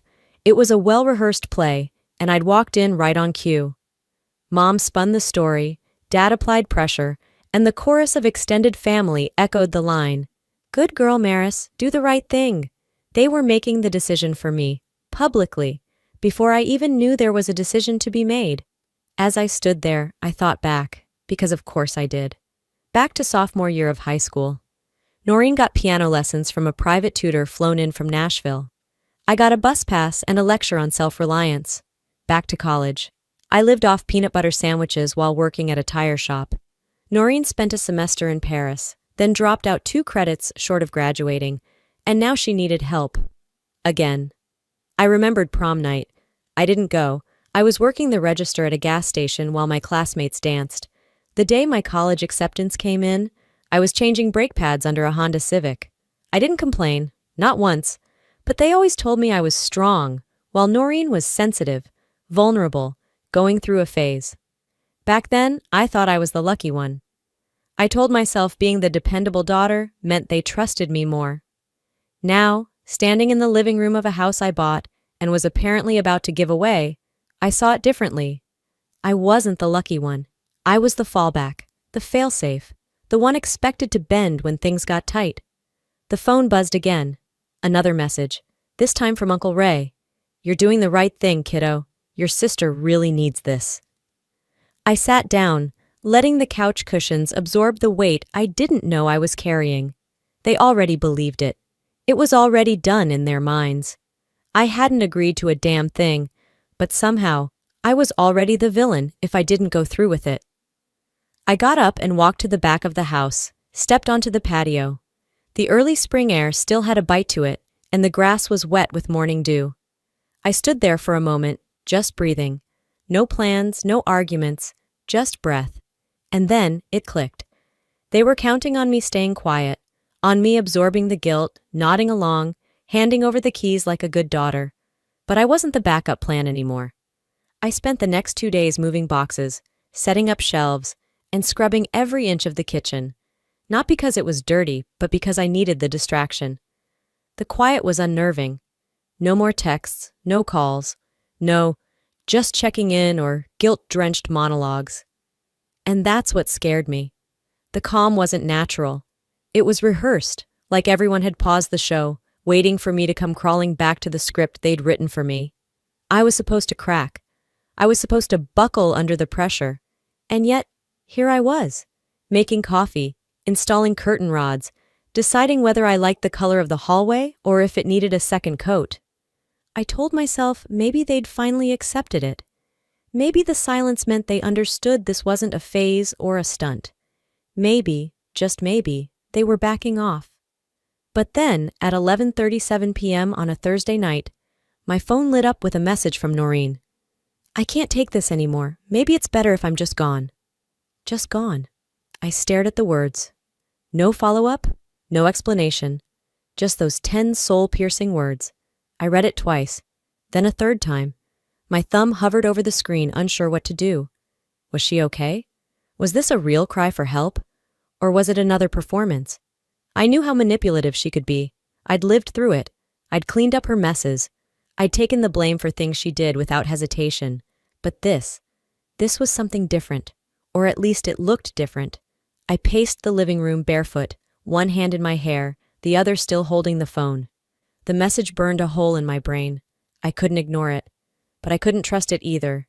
That's what made it so dangerous. I was halfway through typing a response when my phone rang. Unknown number. I almost let it go to voicemail. Almost. "Hello? Maris, this is Jessica. I'm a friend of Noreen's." Her voice cracked halfway through the sentence. She's not answering any of us. She left the apartment an hour ago. She was crying. She said something about the river, and I don't know if she's bluffing or serious, but I'm freaking out. I closed my eyes. Of course Jessica called me. Not the police, not her mom, me. I pressed the phone harder against my ear. Where did she say she was going? She didn't. She just said, maybe Maris will care when I'm gone. That's the last thing she said. Then she turned off her phone. I opened my mouth but didn't speak. She mentioned the river, Maris, Jessica repeated, voice trembling. She's done stuff like this before, but never this bad. Done stuff like this before. Yeah, she had. When I was 17, Noreen faked a panic attack in front of our parents because she'd gotten caught sneaking out with a boyfriend. I covered for her, lied to our folks, said I was the one who let him in. She told them she was too afraid to speak and let me take the grounding. Another time, she stole $200 from our mom's purse and planted the empty envelope in my drawer. I didn't even know it was there until Mom found it and exploded. That was the day I stopped asking for allowance. I shook those memories out of my head like dust off an old coat. This wasn't just nostalgia, it was a pattern. I'll check around, I told Jessica, keeping my voice calm. But if you're really worried, you need to call the police. There was a pause on the other end. I just thought, maybe she'd listen to you. I ended the call and stood there, the phone heavy in my hand. I didn't want to be the one responsible for her life, again. I didn't want to walk back into the fire she set every time she wanted attention. But if something really happened, if I didn't act, I took a breath and opened my laptop, pulled up the local emergency department intake logs, something I'd learned how to do after years of dealing with her drama. Nothing under her name, no Jane Does matching her description, no reports of someone pulled from the river. So far, nothing. Still, I wasn't going to be caught off guard. I double-checked that my exterior cameras were armed and recording. I scribbled a dated note in a journal I kept hidden in the bedroom drawer, just in case this ever turned legal. If anyone came knocking, I'd have my records. I was about to shut my laptop when another notification popped up. Noreen had sent a video. Just one. The thumbnail showed her face, red and blotchy. She looked like she'd been crying, though it could have been makeup. Her eyes were wide, locked on the lens like it was a lifeline, or a trap. I finally pressed play. The moment the video loaded, her voice filled my kitchen, thin, cracking, like a porcelain plate on the verge of breaking. I don't know how much longer I can pretend I'm okay, Noreen said, staring directly into the camera like it was her only friend left on earth. Her mascara was smudged, giving her that perfect tragic look. Maris promised she'd help. She told me this house was for both of us, and now she's just locked me out of her life. I paused it. I never said any of that. Never. I backed it up 10 seconds, listened again. Word for word, the same lie, framed to sound like a betrayal of biblical proportions. She made it sound like I tossed her on the street and slammed the door behind her. And just beneath the video, like a cherry on top of the manipulation sundae, was a GoFundMe link. Help me rebuild my life after being abandoned by my sister? A few lines down, single woman struggling with trauma, betrayed by family, no home, no safety, just trying to survive. She even called herself a single mom, which, last I checked, was new. Either she adopted someone in the past 48 hours, or she was now including her rescue dog as her dependent. I shut the laptop, but it was too late. My phone was already buzzing, comments, DMs, tags, all boiling to the surface like oil in a forgotten frying pan. Monster. How can you do that to your own blood? Some people don't deserve family. They weren't asking for context. They weren't checking facts. They were just picking sides, and I'd already been cast as the villain. My notifications kept pouring in, each one like a slap across the face. I scrolled down and saw someone from high school, Melissa Darnell, comment, "Karma comes fast. Always knew Maris had a mean streak." I hadn't talked to Melissa since junior prom, and suddenly she had a front row seat in my personal disaster. I wanted to scream, or maybe disappear, but I didn't either. Instead, I got dressed and headed to the garage. My shop had always been my escape, just metal, grease, and tools that didn't lie. I parked out back, walked in through the service entrance, and was greeted with the warm buzz of fluorescent lights and the smell of fresh oil. It was early, and only Dante was there, wiping down the front desk. He gave me a nod. No words. He knew. "You saw it?" I asked. He nodded again. "Don't mean it's true." I forced a half smile and stepped into the break room, setting my keys on the counter with more force than needed. I turned on the coffee pot like that was going to fix anything. 10 minutes later, a customer came in. Middle-aged woman, maybe 55, gray sweater, pleasant face. She needed her alternator checked, simple enough. But as I handed her the clipboard, she looked up at me, hesitating. "I don't mean to pry, but—" Her voice trailed off. She tapped her fingers on the counter. "Is it true what your sister posted?" I stared at her. "Which part?" "The GoFundMe. People are sharing it all over Facebook, saying you left her with nowhere to go." I took a slow breath. She never lived with me. She was never promised this house. I haven't seen her in person in weeks. The woman gave me that polite southern smile, the kind you use when you don't believe someone but don't want to say it out loud. "Well, people talk." "They sure do." After she left, Dante followed me back to the office and closed the door. "You can't stay quiet, boss," he said, arms folded. "You think silence is noble, but all it does is let her rewrite the whole story." He wasn't wrong, but I also wasn't going to post some angry rant or air the family's dirty laundry for strangers to debate. That wasn't me. Still, doing nothing didn't feel right either. By noon, I'd gone through every comment, every message. Even a guy I dated briefly 5 years ago had something to say. "Wow, didn't expect this from you. Really disappointed." I'd drafted a post 3 times and deleted it 3 times. Nothing felt like the right move. When the shop finally closed, I sat in my truck, engine off, just staring at my phone. I wasn't crying. I wasn't even shaking, just processing. Then it buzzed again. A new message, this time not from some stranger. It was from my mother. "We didn't want it to go this way, but you left us no choice." I stared at it until the screen dimmed. They were just getting started. I didn't sleep that night. My eyes were open, fixed on the ceiling like it might offer answers. My phone buzzed again around 6:30 a.m., but I didn't even look at it. I wasn't in the mood for another stranger calling me heartless or selfish or cold. I finally got out of bed and shuffled into the living room, still in the old hoodie I'd worn to the shop. The sun had barely crept up over the edge of the rooftops outside, casting long shadows across my hardwood floor. I made coffee I didn't really want, toast I barely ate. When I heard the knock at the door, I thought, half hoped, it was Dante. It wasn't. It was the mail carrier. He held out a manila envelope, thick and sealed. "Certified," he said. "Needs a signature." I scribbled my name with shaking fingers, closed the door, and stared at the envelope like it might explode. It was from a law office. My hands turned cold. My stomach dropped like I'd swallowed a brick.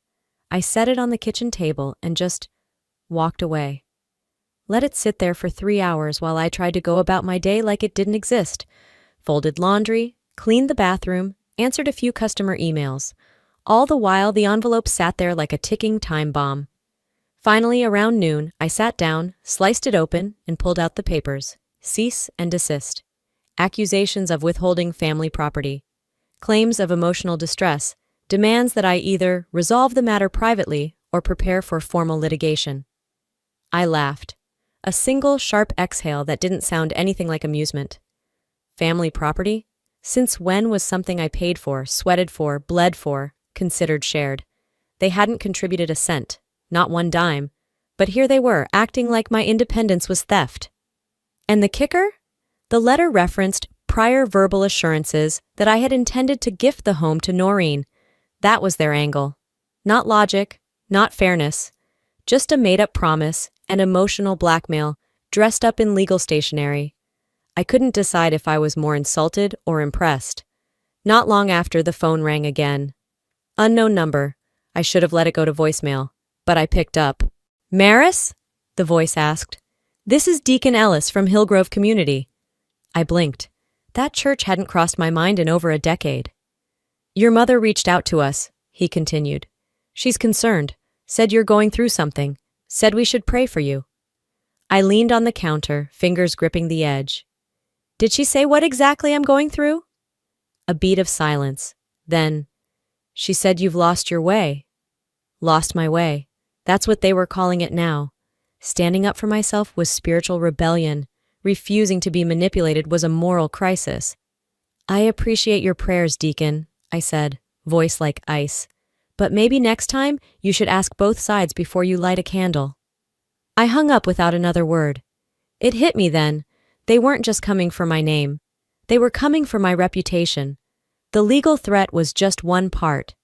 The smear campaign on Facebook, the sob stories to mutual friends, the calls to people I hadn't spoken to in years. It was all coordinated. They wanted to break me down from every angle, make me so ashamed, so isolated, that I'd fold out of sheer exhaustion. But I wasn't 17 anymore. I wasn't that girl standing in the hallway while my mom screamed about missing money I didn't take. I wasn't going to cry and confess to crimes I didn't commit. That afternoon at the shop, I pulled Dante aside. Look at this, I said, showing him the letter. He read it, frowning deeper with every line. It's garbage, he finally said. Nothing in here's enforceable. They're just trying to scare you. I nodded. Still, I'm getting a real lawyer. He gave me a quick nod, then leaned in. And maybe it's time you stop playing defense. He was right. Again. I made the call before I even left work. A client of mine had once mentioned her sister-in-law was a beast in family law. Tenacious, discreet, doesn't blink even when things get ugly. Her name was Dahlia Sloan. I left a message. She called back within the hour. We talked for 10 minutes. I told her everything. She didn't gasp. She didn't pity me. She just asked questions, made notes, and said she'd review the paperwork. Before we hung up, she said, if they keep pushing this, we'll counter. Don't delete anything. Screenshot everything. I felt like I'd finally inhaled after days of drowning. That night, I sat on the porch of my house with a glass of unsweet tea, watching the wind rattle the fence. I didn't feel like a victim anymore. Not exactly. I felt sharpened. The house lights were off inside, but I didn't want them on. I liked the darkness now. It made everything else easier to see. Then my phone vibrated again. Another message. This one was from my mother. We did what we had to do. Noreen is fragile. You know this. We tried everything else. This was the only way left. I stared at it, reread it, then dialed. She picked up on the first ring. Maris, if you think this will break me, I said, calm as stone, you don't know me at all. She didn't say anything. Here's how it's going to work, I continued. If one more stunt comes out of that house, one more lie, one more threat, I will go public, with everything, screenshots, messages, history. I will burn the illusion to the ground. You wouldn't. I would, and I will. I ended the call before she could answer. I didn't feel powerful. I didn't feel victorious. But I felt clean, like I'd finally stopped carrying their guilt like it was mine. Just before I turned in for the night, Dahlia texted, We need to talk. The papers weren't filed by your parents directly. The claimant is listed as Noreen Fay. I stared at the screen, heart thudding. It wasn't them. It was her. The morning sunlight barely reached through the blinds when I pulled into the parking lot of the cafe where Dahlia had set up the meeting. I didn't bother ordering anything. I wasn't hungry, and I didn't come for small talk. She slid the folder across the table, her fingers brushing it with finality. They don't have a case, she said. I've looked at the claim line by line. It's emotional manipulation, not legal standing.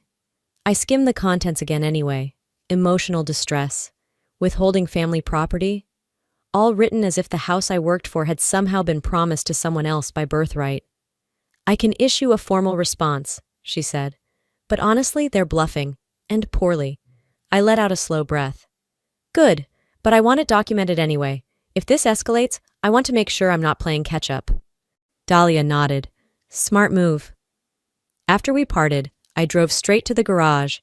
It was late morning now, and Dante was already elbow-deep in a transmission. The place smelled like motor oil and steel. Familiar. Grounding. I hadn't even stepped into the office when I heard the knock. Sharp, irregular. I turned, and there she was, Noreen. Hair messy like she'd just rolled out of bed, wearing oversized sunglasses and clutching a duffel bag like it was a lifeline. My breath caught, not in panic, but in sheer disbelief. "Just a few nights," she said, loud enough for the two customers in the waiting area to hear. "Till I figure something out." Heads turned. I blinked. "This isn't the place, Noreen." Her lower lip quivered. "Where am I supposed to go?"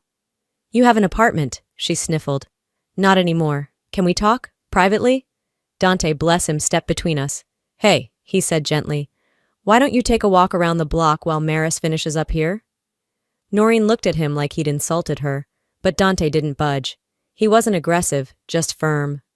She turned back to me. "I just need help. Isn't that what family's for?" "Family," I said evenly, "doesn't ambush people at their job." She scoffed but backed away, and Dante followed to make sure she left the premises. I sat down behind my desk, pulse still steady. That hadn't been a breakdown. It was a performance. A public plea meant to make me look heartless if I refused. A classic Noreen move. Swap private shame for public sympathy. The day blurred by. I buried myself in engine diagnostics and invoices, anything to block out the chaos. When evening came, I grabbed takeout and headed home, ready for silence. What I got instead was a scene out of a movie. On my front porch sat a child-sized stroller, a suitcase, and Liam, her toddler, asleep in a car seat, bundled in blankets. A note was taped to the handle. "I'm trusting you to do the right thing." My chest tightened, not from panic, but rage. I scooped up Liam gently and brought him inside, placing him on the couch and locking the door. Then I stepped back out and stared at the suitcase like it was radioactive. She left him here, without calling, without warning, just dumped him at my door like a stray cat. Not even a text. This wasn't about needing help. This was a hostage negotiation. I checked my security camera feed to confirm what I already knew. She'd parked down the block, walked up quickly, then walked away without looking back. No one forces motherhood onto me. Not like this. I turned the porch light off, shut the curtains, and picked up my phone. The police weren't getting called for drama, but I was filing an official incident report. I wanted it on record that this was not abandonment I'd agreed to. If she twisted the story again, I'd have proof. The dispatcher was calm. I gave them my name, the details, asked for a report number. No drama, just procedure. When I hung up, I locked every door, checked the baby monitor I'd set up using my old tablet, and sat at the kitchen counter. Then I opened a blank email draft and typed, "To whom it may concern." They'd tried pity, they'd tried shame. Now they'd tried bait. Enough. The next morning started quiet. Too quiet. The kind of quiet that didn't feel like peace. It felt like the deep breath before a punch. I was at the kitchen counter with coffee gone cold when Dahlia texted. It was a screenshot. "Tell me this isn't real." Attached was a PDF, a scanned document titled Family Investment Agreement. It looked like a contract, dated 2010, signed by my father, claiming that he had invested $18,000 into my business as a family trust extension, entitling the family to 35% of any properties acquired with profits from the shop. I nearly dropped my mug. He never gave me a cent. Not in 2010, not ever. I built my garage on blood, sweat, 2 credit cards, and a truckload of debt. I didn't even break even until 2014. And yet, there it was, complete with what looked like my old business name and a signature that could pass for mine if you squinted hard enough. Dahlia called 5 minutes later. "It's forged," she said. "No notary, no witness. Sloppy copy-paste job. But it's convincing to someone who doesn't know better." "Like a judge? If they push it hard enough, it could drag us into a delay. Maybe even mediation. It muddies the water." I nodded, even though she couldn't see me. "Then we clear the water."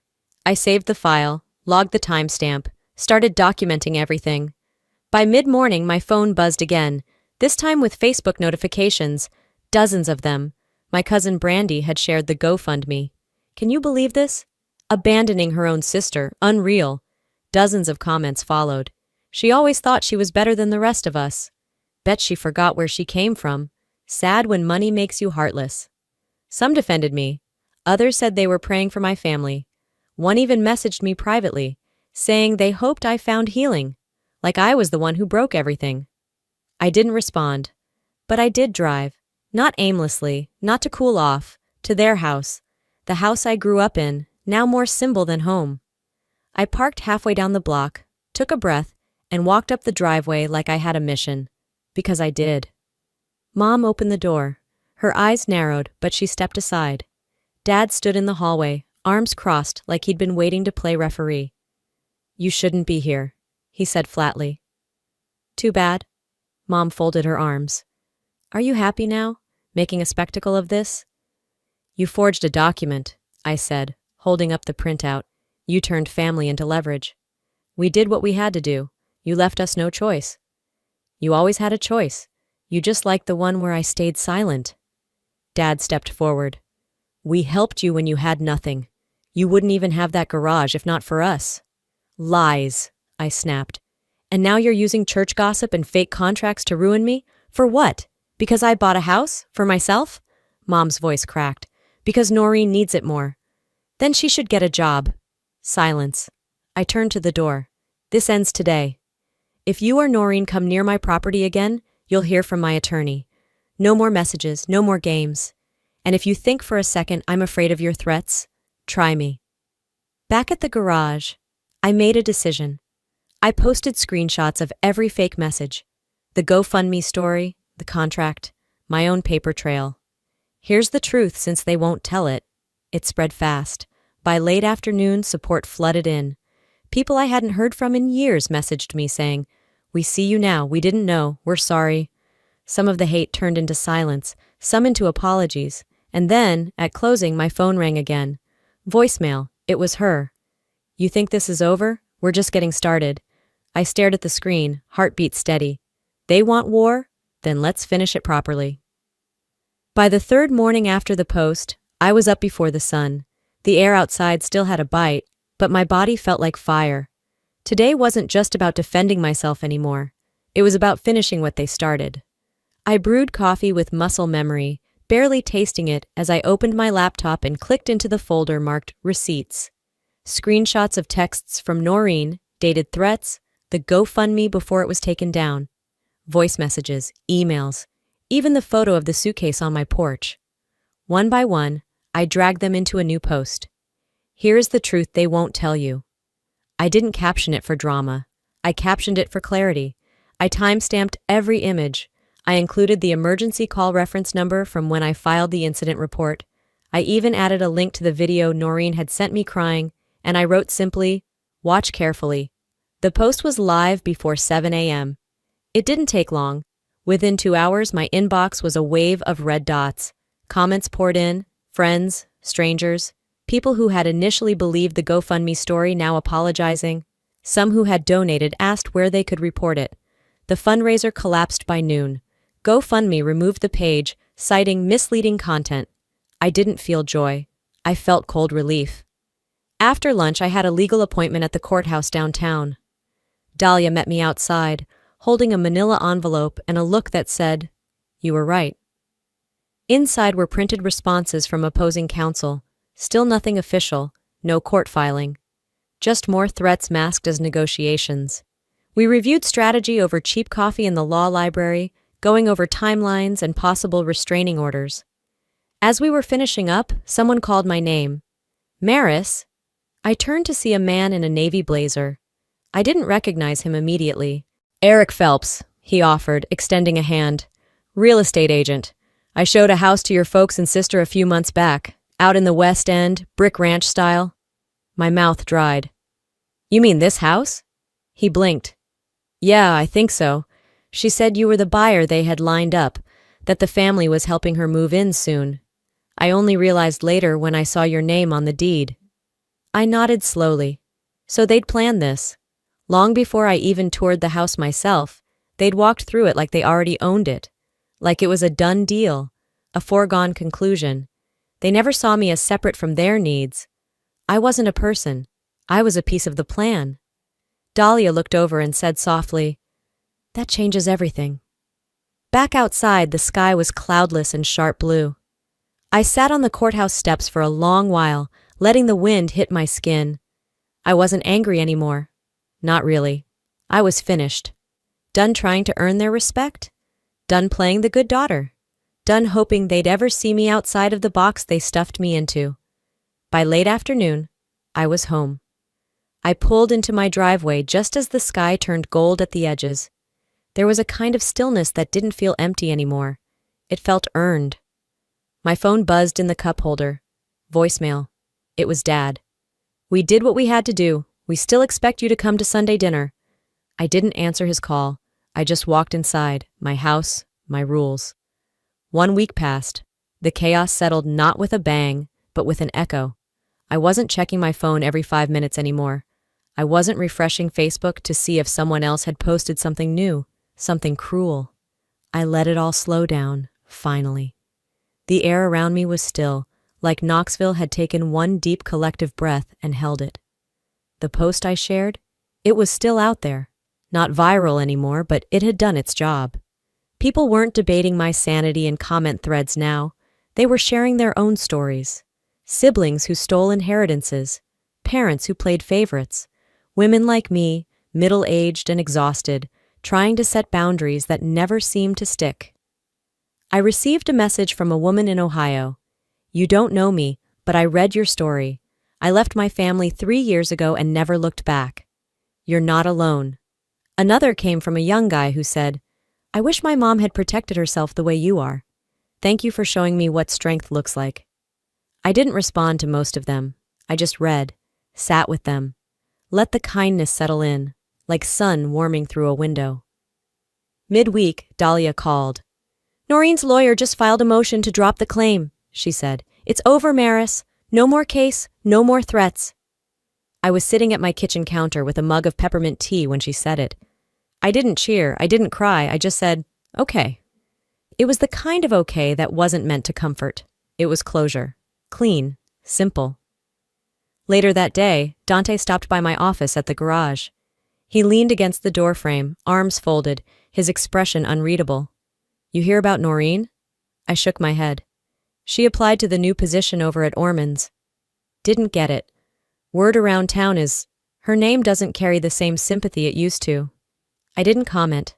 I didn't have to. Let people believe what they needed to believe. Another mechanic, Alicia, mentioned someone from the old church asked about me. Curious, quiet, tentative. I imagined their potlucks and whispered prayers, their attempts to reframe the mess into something manageable. "We hope her heart softens," they'd probably say. Mine hadn't hardened. It had clarified. That evening, I opened the windows and began repainting the smallest bedroom in the house. The one that had been a dusty makeshift storage room for boxes I hadn't yet unpacked. I chose a pale gray blue, something calm, something new. With each brushstroke, I felt something shake off, a layer of old expectations, a film of guilt, the idea that I had to earn peace by pleasing everyone else. By the time I rinsed out the brushes and packed away the tarp, the sun had dipped low, casting golden ribbons across the hallway floor. The silence in the house didn't press down anymore. It lifted. I showered, changed into a soft tee and leggings. No plans, no noise. Just a book waiting on the table and a glass of Pinot chilled in the fridge. As I reached for the glass, my phone buzzed once. Voicemail. I knew before I even checked that it was her. Mom. Her voice was flat this time, measured, practiced. "Hi, sweetie. We're still doing dinner Sunday, just family, no drama. We'd really like to see you." She paused for a beat, then added, "You don't have to bring anything." I let the voicemail play out in full, then hit delete. No more messages. No more soft hooks meant to reel me back in with nostalgia and obligation. I placed the phone face down on the counter and stepped out onto the front porch. The wind was light. The evening air smelled like honeysuckle and cut grass. Somewhere in the neighborhood, a dog barked once and then went quiet. I sat on the swing, legs tucked under me, and looked out at the street. No one parked across the road. No strange shadows on the security feed. No suitcases left on my porch. Just stillness. My stillness. I didn't need their apology. I didn't need them to understand. I didn't even need justice, not really. What I needed was space, and I gave that to myself. You know, for the longest time, I believed setting boundaries made me a bad daughter. But here's what I've learned. Protecting your peace isn't selfish. It's survival. There's nothing noble about letting yourself be consumed by guilt or manipulated by the people who claim to love you. Love doesn't come with contracts.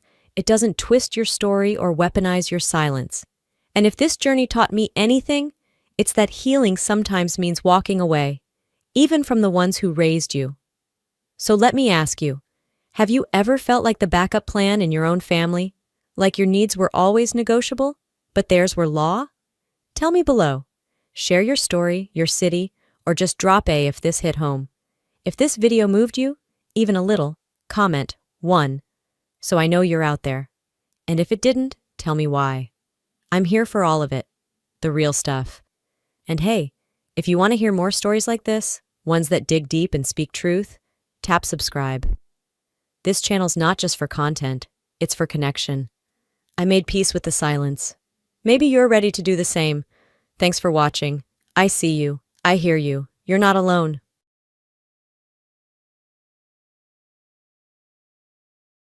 Hi there, I'm Krista.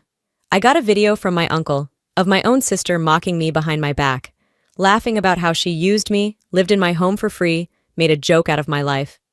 I stayed silent. For years, I thought I was helping her. Turns out I was just an easy target. She didn't stop at lies. She used my name for loans, tried to wreck my job, even tracked my phone. And the worst part? My family still stood behind her. You ever realize too late that the people you trusted were the ones draining you most? The moment I walked through the door, I kicked off my shoes, dropped my purse by the couch, and collapsed onto the cushions like my body had clocked out without asking me first. The pharmacy had been nonstop. Back-to-back prescriptions, a shipment delay, and one poor guy sobbing because his insurance wouldn't cover his meds. My legs throbbed, my head buzzed. All I wanted was 30 minutes to breathe, maybe scroll mindlessly, and let the day melt into nothing. That's when my phone buzzed. Not a calendar reminder, not a discount alert from Target. A message from Uncle Eli. That alone made me sit up straighter. He's not the texting kind. Birthdays, sure. Christmas, maybe. But a random message on a Thursday night? Never. You need to see this, it read. A chill crept into my spine as I tapped the video link, thumb suddenly hesitant. It loaded and my stomach dropped. There she was, Darlene, my sister, sitting in Dad's backyard in the same old lawn chair we'd fought over as kids. The crooked oak tree in the background looked like it hadn't aged a day. But Darlene had. 33, hair curled like she'd just come from a blowout bar, sunglasses perched lazily on her head. She was sipping something over ice, legs crossed like she was on a talk show. She laughed, loud, and then her words hit. "Krista's too dumb to ever kick me out," she said, lifting her drink. "Seriously, I haven't paid a cent in 3 years. Rent-free, baby." Cousin Jake cackled like a jackal. Someone else giggled. Probably Sherry, our neighbor who thinks sarcasm is personality. Even Dad let out a chuckle. A low one. The kind he saves for sitcom reruns and people he tolerates. I blinked, but the screen stayed the same. I hit replay. This time I caught more. "She thinks I'm broke," Darlene said, exaggerating a pout. "Girl, I make more than she does. But why waste it when my idiot sister covers my bills?" They all laughed again. And I felt it. Sharp. Hollow. Like I'd swallowed glass. I remembered that phone call 3 years ago. Her voice cracking, crying about a breakup, saying she'd been kicked out. "Just a few weeks, Liv," she'd begged me. "I swear I'll figure it out." I told her yes. Of course I did. I gave her the guest room, covered her groceries, added her to my Wi-Fi. I defended her when people whispered. "She's going through something," I'd say. "It's family." Family. Replay. "Too dumb to kick me out." Replay. "I make more than she even knows." Replay. "Why waste money when she lets me live for free?" I sat frozen, not blinking, just watching. My phone got warm in my hand. My jaw clenched until my teeth ached. But I didn't scream, didn't throw it. I texted Eli back. "Thanks, don't say anything, I'll handle it." Then I leaned back on the couch, feeling the silence settle around me like a second skin. The past 3 years rewrote themselves in my head. Every, "I'll get a job soon," every empty promise, every time I bought oat milk and wondered where it went so fast. She wasn't struggling, she was playing me. I didn't cry, I didn't shout. I stared at the ceiling for hours that night, not blinking, not breathing, just planning. By Saturday morning, my mind had sharpened. I didn't pace, I didn't rant, I just waited for the moment I'd see her again, not to confront her, but to study her. Dad was hosting a backyard barbecue, something casual. Darlene would be there, of course, probably wearing that fake smile she uses when she's trying to win people over. I told myself I'd go, smile, nod, eat my ribs, and watch. I pulled into Dad's driveway right before noon. The same faded folding chairs were scattered across the lawn, the grill already sizzling. The scent of charcoal and smoked meat hit me like muscle memory. Jake raised a beer when he saw me. Sherry waved, and Dad called out from the porch like nothing had changed. And there she was. Darlene, in cut-off jeans and a pastel top, leaned in and hugged me like we were best friends from summer camp. "You came!" she squealed, too loud. "I wasn't sure you'd show." I smiled, barely. Wouldn't miss it. The conversation swirled, but my ears stayed tuned to her voice. She laughed easily, louder than everyone. She poured drinks like she lived here. She belonged, and I felt like a guest in a house that used to be mine. I sat with a plate of food I didn't touch, chewing over her body language, her tone, the way Dad looked at her when she handed him a cold drink. Like she was the golden child. Like she hadn't just mocked her own sister behind her back. Then it happened. We were all sitting around the patio table, sun starting to dip. Darlene leaned back with her drink and tossed her hair. "You know," she said, voice syrupy sweet, "it's a good thing Krista's so stable. She'll probably let me live with her until I'm 50. Laughter. Jake snorted into his cup. Sherry clapped her hands. "Dad?" Dad let out that low chuckle again. I didn't move. I didn't blink. I just smiled, holding my plastic cup so tightly it creaked. She was testing me, and none of them, saw it. I stayed 10 more minutes, made a quiet excuse, left the plate behind. Driving home, I didn't turn on music, didn't cry. My hands were steady on the wheel, but something in my chest twisted. They all laughed. Not one of them thought to ask if it was okay. And that night, for the first time, I stopped blaming her, and started blaming myself for staying silent. By Monday, I knew I couldn't sit with this alone anymore. Pretending I was okay, pretending the video and that awful barbecue didn't twist something deep inside me, it was exhausting. I needed to talk to someone who wasn't tangled up in our family's blind spots. I texted Jenna, my oldest friend, someone who'd known both me and Darlene before we became strangers under the same roof. We met at a quiet coffee shop just a few blocks from my place. Jenna was already seated, 2 iced teas in front of her. She looked up with that familiar crease between her brows. "You okay? You look tense?" I shrugged and slid into the chair across from her. "It's been a weird week." She tilted her head, waiting. I didn't tell her everything, not yet. Just said something happened with Darlene that made me question a lot. I kept it vague, but Jenna wasn't stupid. "You know," she started, stirring her drink slowly, "this might not help, but she did the same thing to Wes." I blinked. "Your ex-fiancé?" Jenna nodded, her voice suddenly lower. "She lived with us for a while, remember? Claimed she lost her apartment. Wes let her stay out of pity. She said she was job hunting, but turns out she never applied anywhere. She used his credit card, even made a fake job offer email to get out of paying for anything." My stomach tightened. She kept talking. When he finally asked her to move out, she flipped it on him, told everyone he was emotionally abusive, turned a bunch of our mutual friends against him. He ended up seeing a therapist just to process the whole thing. I sat there stunned, like someone had yanked a curtain back. This wasn't about me. It never was. This was what she did. The drive home blurred past storefronts and stoplights. I barely remembered making the turns. In my head, I replayed the past 3 years, her crying with smeared mascara, promising to find a job soon, saying she just needed time. How I defended her every time someone hinted she might be taking advantage of me. No more excuses. She wasn't broken. She was practiced. At home, I sat at my desk and opened my laptop. My hands were steady as I typed, "Tenant Rights Texas, how to evict a family member legally." I didn't hit print, not yet, but the research was saved. The tab stayed open, and just like that, I knew I wasn't the first, but I could be the last. Saturday morning crept in slow, sunlight filtering through my blinds as if the world had no idea what I knew now. I moved through the house on autopilot. Laundry, dishes, wiped the counter twice just to have something to do with my hands. The weight of truth hung in the air like a thundercloud that hadn't burst yet. That's when I heard the printer. A single whir, then silence. No one else was home. I wasn't printing anything. I walked into the office, more curious than concerned, and found a single sheet resting in the output tray. Not mine. My name wasn't on it. It was a bank statement. I squinted at the header, heart slowing as I read. Darlene Whitmore, her name, her account, dated just last week, ending balance, $45,381.62. I stared at the number like it had insulted me out loud. Scrolling down, I saw deposit after deposit, each from a real estate brokerage I'd never heard her mention. Commission payments, thousands at a time.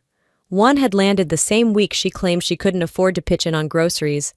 She had money, real money, stashed away while I paid for her almond milk and Spotify premium. I sat down, hard, the paper still warm in my hand. 3 years of lies now in black and white. It hadn't been bad luck, a rough breakup, or some extended recovery. It had been a game, and I was the punchline. I didn't march into her room. I didn't scream down the hallway. I opened a file drawer, slipped the statement into a labeled envelope, and placed it neatly inside. Then I turned to the computer, opened the lease template I'd downloaded earlier, and hit print. My pulse was steady. My eyes felt dry. Not because I was calm, because I was done. Done excusing, explaining, absorbing. I had evidence now. I didn't need her confession. Over coffee, I mapped it out in my head, how I'd bring it up, keep it light at first. Hey, let's talk about next month. Then set the number, $1,200? Below market. Generous even. And if she scoffed, rolled her eyes, laughed like it was a joke? Well, I wasn't joking anymore. I didn't slam the door. I didn't scream. I just printed the lease and smiled. That evening, I made dinner like nothing had changed. Chicken stir-fry, her favorite. I set the table, lit the citronella candle she always forgot to blow out, and waited. Darlene came down in her oversized hoodie, scrolling through her phone, oblivious to the tension simmering just beneath the surface. She sat, forked a piece of chicken, and said, "You didn't overcook it this time." Then smiled like she was being charming, like that was kindness. I waited until she was halfway through her second helping. Then I placed the lease on the table, right next to her napkin. Her chewing slowed. "What's this?" I kept my tone light, like I wasn't watching her every muscle twitch. "I'm offering you a chance to stay, on my terms." She laughed, sharp and dismissive. "Wait, what? You're charging me rent now?" She tapped the paper. $1,200 a month? Are you serious?" "As a heart attack," I said. "Starting next month." She leaned back, brows raised like she couldn't believe the audacity. "Krista, come on, we're family. That's not a pass to freeload." "Freeload?" Her voice cracked an octave higher. "I've been dealing with a lot."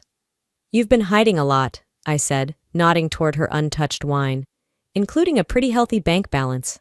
That shut her up for a second. Then came the sigh, the hand to the heart. Okay, I get it. You're upset. But I'll pay. Just give me some time to move things around." "Sure," I replied. But I didn't believe a word of it. Later that night, I set a reminder on my phone for the 1st of the month. Rent due, don't forget who she is. I poured myself a glass of water, sat at the kitchen counter, and stared at the lease still lying there. She hadn't signed it, of course she hadn't. But she hadn't walked away either. I opened my journal, wrote a single sentence. I finally stopped waiting for her to change. The house was quiet, my house, and for the first time in years, I looked around and felt like I belonged. I whispered aloud, steady and sure. "This time I'll be ready." She thought she won again, but I already knew how this round would end. Over the next week, the air between us thickened. Darlene moved around the house like nothing had been said, like no lease had been printed. She laughed louder, left more messes, spent hours on my couch scrolling through her phone like a bored queen. No rent, no apology, Just more of her being her. I watched, measured, waited. Then, on Thursday, I got the call. A woman from First Trust Credit Union asked to confirm my employment and income for a personal loan application. I didn't apply for any loan, I said slowly. She paused. It was submitted online yesterday, under your name, social security, and home address. I nearly dropped the phone. After I hung up, I checked my purse. My ID was still there. My documents hadn't moved. But Darlene had used my office laptop last night while I was in the shower. Said she was checking a Zillow listing. I felt my stomach drop. This wasn't just freeloading. This was theft. She'd used my identity to try and take out $5,000, probably thinking I wouldn't notice, like everything else she took. But that wasn't even the end of it. The next morning, my supervisor, Linda, called me into her office. We received a complaint, she said, handing me a printed email. Apparently a customer was emailed incorrect refill instructions from your account. My name, my work email, my error, except I hadn't touched that file. I stared at the page. Last night, while I slept, Darlene had borrowed my laptop again. Twice now she'd moved past lying. Now she was playing with fire, my credit, my job, my future. I left work early, drove home in silence. The house looked the same, but I didn't. That night, I called the credit union back, started the fraud report. I placed a freeze on my credit and reset every password I had, even the useless ones. Then I printed a second document. This time, it wasn't a lease, it was an eviction notice. I tucked it into a folder labeled April. I wasn't ready to serve it yet, but it was coming. She wanted to see how far I'd let her go. I just showed her where the line ends. By the first week of April, I had rehearsed the eviction speech so many times in my head, it practically hummed through my veins. But before I could act, she struck first. It started Monday morning with a calendar invite, mandatory HR meeting, no context, no subject line, just a sterile room with 2 suits and a printout. The director handed me a copy of an email. Anonymous, bold letters, accusing me of unethical access to controlled substance logs, claiming I used my credentials to look up someone's private file. I felt my cheeks flush cold. I scanned it again. No dates, no patient names, just language meant to wound. I looked up at them. It's false. I didn't touch anything outside protocol. They nodded slowly, not committing either way. We're investigating, one said. This kind of accusation, it follows people. I walked out with a headache pounding behind my eyes and suspicion nesting in my gut. This was Darlene. It reeked of her, messy but clever. Nothing specific, just enough smoke to suggest fire. That night, my phone buzzed nonstop. A post from someone named Mandy, mutual friend of a cousin. The caption read, "Sad when family turns on you just because you're getting your life together. Jealousy is a disease." Dozens of likes. Comments like, "Let haters hate" and "Been there, girl." I didn't comment. I didn't need to. It was obvious who the post was about. I stared at the screen, my hands numb. She was trying to humiliate me, publicly, professionally, personally. But the difference now, I was done playing defense. I walked into the kitchen. She was there, pretending to do dishes. "Why?" I asked flatly. "Why now?" She didn't even turn around. "Why what? I haven't done anything." I kept my voice even. "You sent that email to my work? You've been stirring crap online." Finally she turned, towel in hand. "Still playing the victim, huh?" "No," I said. "I'm just done letting you rewrite the story." She rolled her eyes. "You always think you're better. Just because you have a little job and a lease." I took a breath. You wanted war. You got it. The next morning I sent a formal 14-day notice to vacate, certified mail. I forwarded my boss every document I had, screenshots, fraud report, timestamps. I filed a police report just to have it on record, and in my notebook I wrote, "The next time she touches my life, it's court." Her silence wasn't fear, it was calculation, and I had just declared war. The house was silent, but my phone wasn't. For days I'd noticed it overheating, apps crashing for no reason, strange lags when I typed. At first I thought it was just age or an update gone wrong, but it didn't sit right. So I brought it to Mason, a tech at work who once jailbroke his phone just to prove he could. Within 10 minutes, he held it up with a grim face. You've got spyware, hidden tracking app, installed through sideloading, probably when someone had physical access. I didn't have to ask who. Back home, I stood in the middle of my kitchen, phone clutched like it might burn me. Darlene had been in my room near my bag. She'd touched my things, my data, my privacy. She knew when I left work when I got home. She probably saw texts I thought were private. I deleted the app. Changed everything. Again.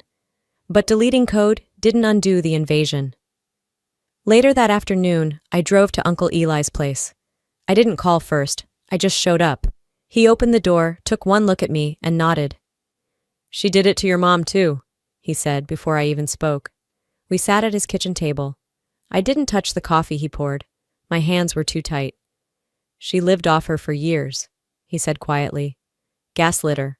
Watched her fall apart. Told the family your mom exaggerated everything." I stared at the table's grain, letting it all land. "She used her, just like she's using you."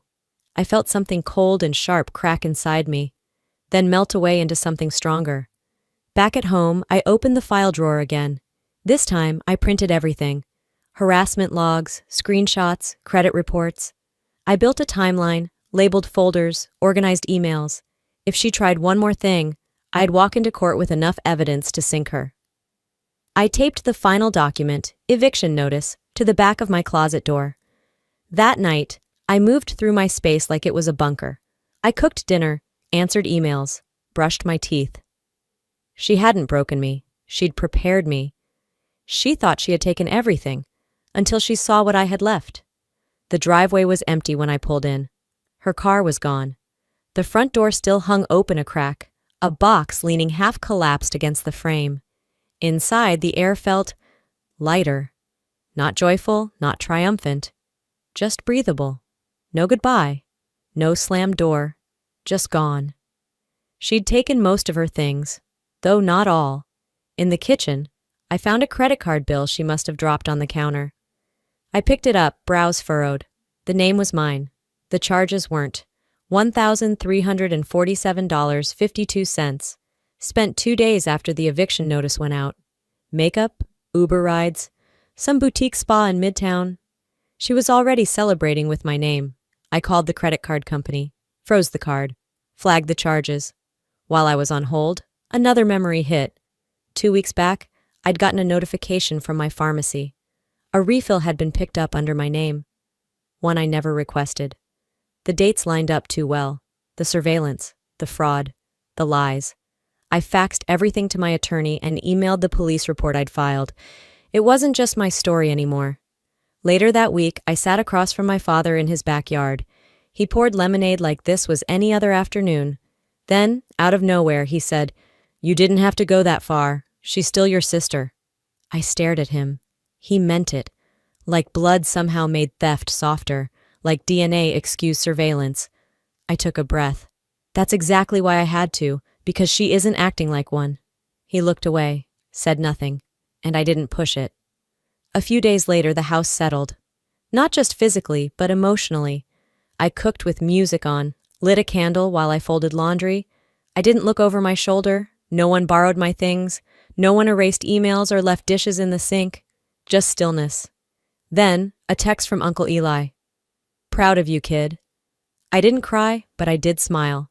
I opened my journal that night and wrote, "I loved her. I tried to help, but help became harm and silence made me complicit." The final line, "I didn't get justice by screaming. I got it by not being silent anymore." Sometimes the hardest part isn't letting someone go. It's admitting they were never holding your hand to begin with. If you're watching this and you've ever stayed silent, hoping love would fix what someone else kept breaking, please know this. Boundaries aren't betrayal. Speaking up isn't cruelty, and walking away isn't weakness. It took me years to realize that being the good one doesn't mean being the doormat. It means knowing your worth, even when the people you love don't see it. If someone in your life is draining you, disrespecting you, using your kindness like currency, it's okay to stop letting it slide. You deserve peace, you deserve safety, you deserve truth, even if it means standing alone. This story wasn't easy to live, but if it gives even one of you the strength to speak up, then maybe it was worth it. Now, I want to hear from you. Have you ever been in a situation where loyalty turned into self-destruction? Would you have handled things the way I did? Or would you have acted sooner? Let's talk about it in the comments. If this story hit home, drop a 1 below.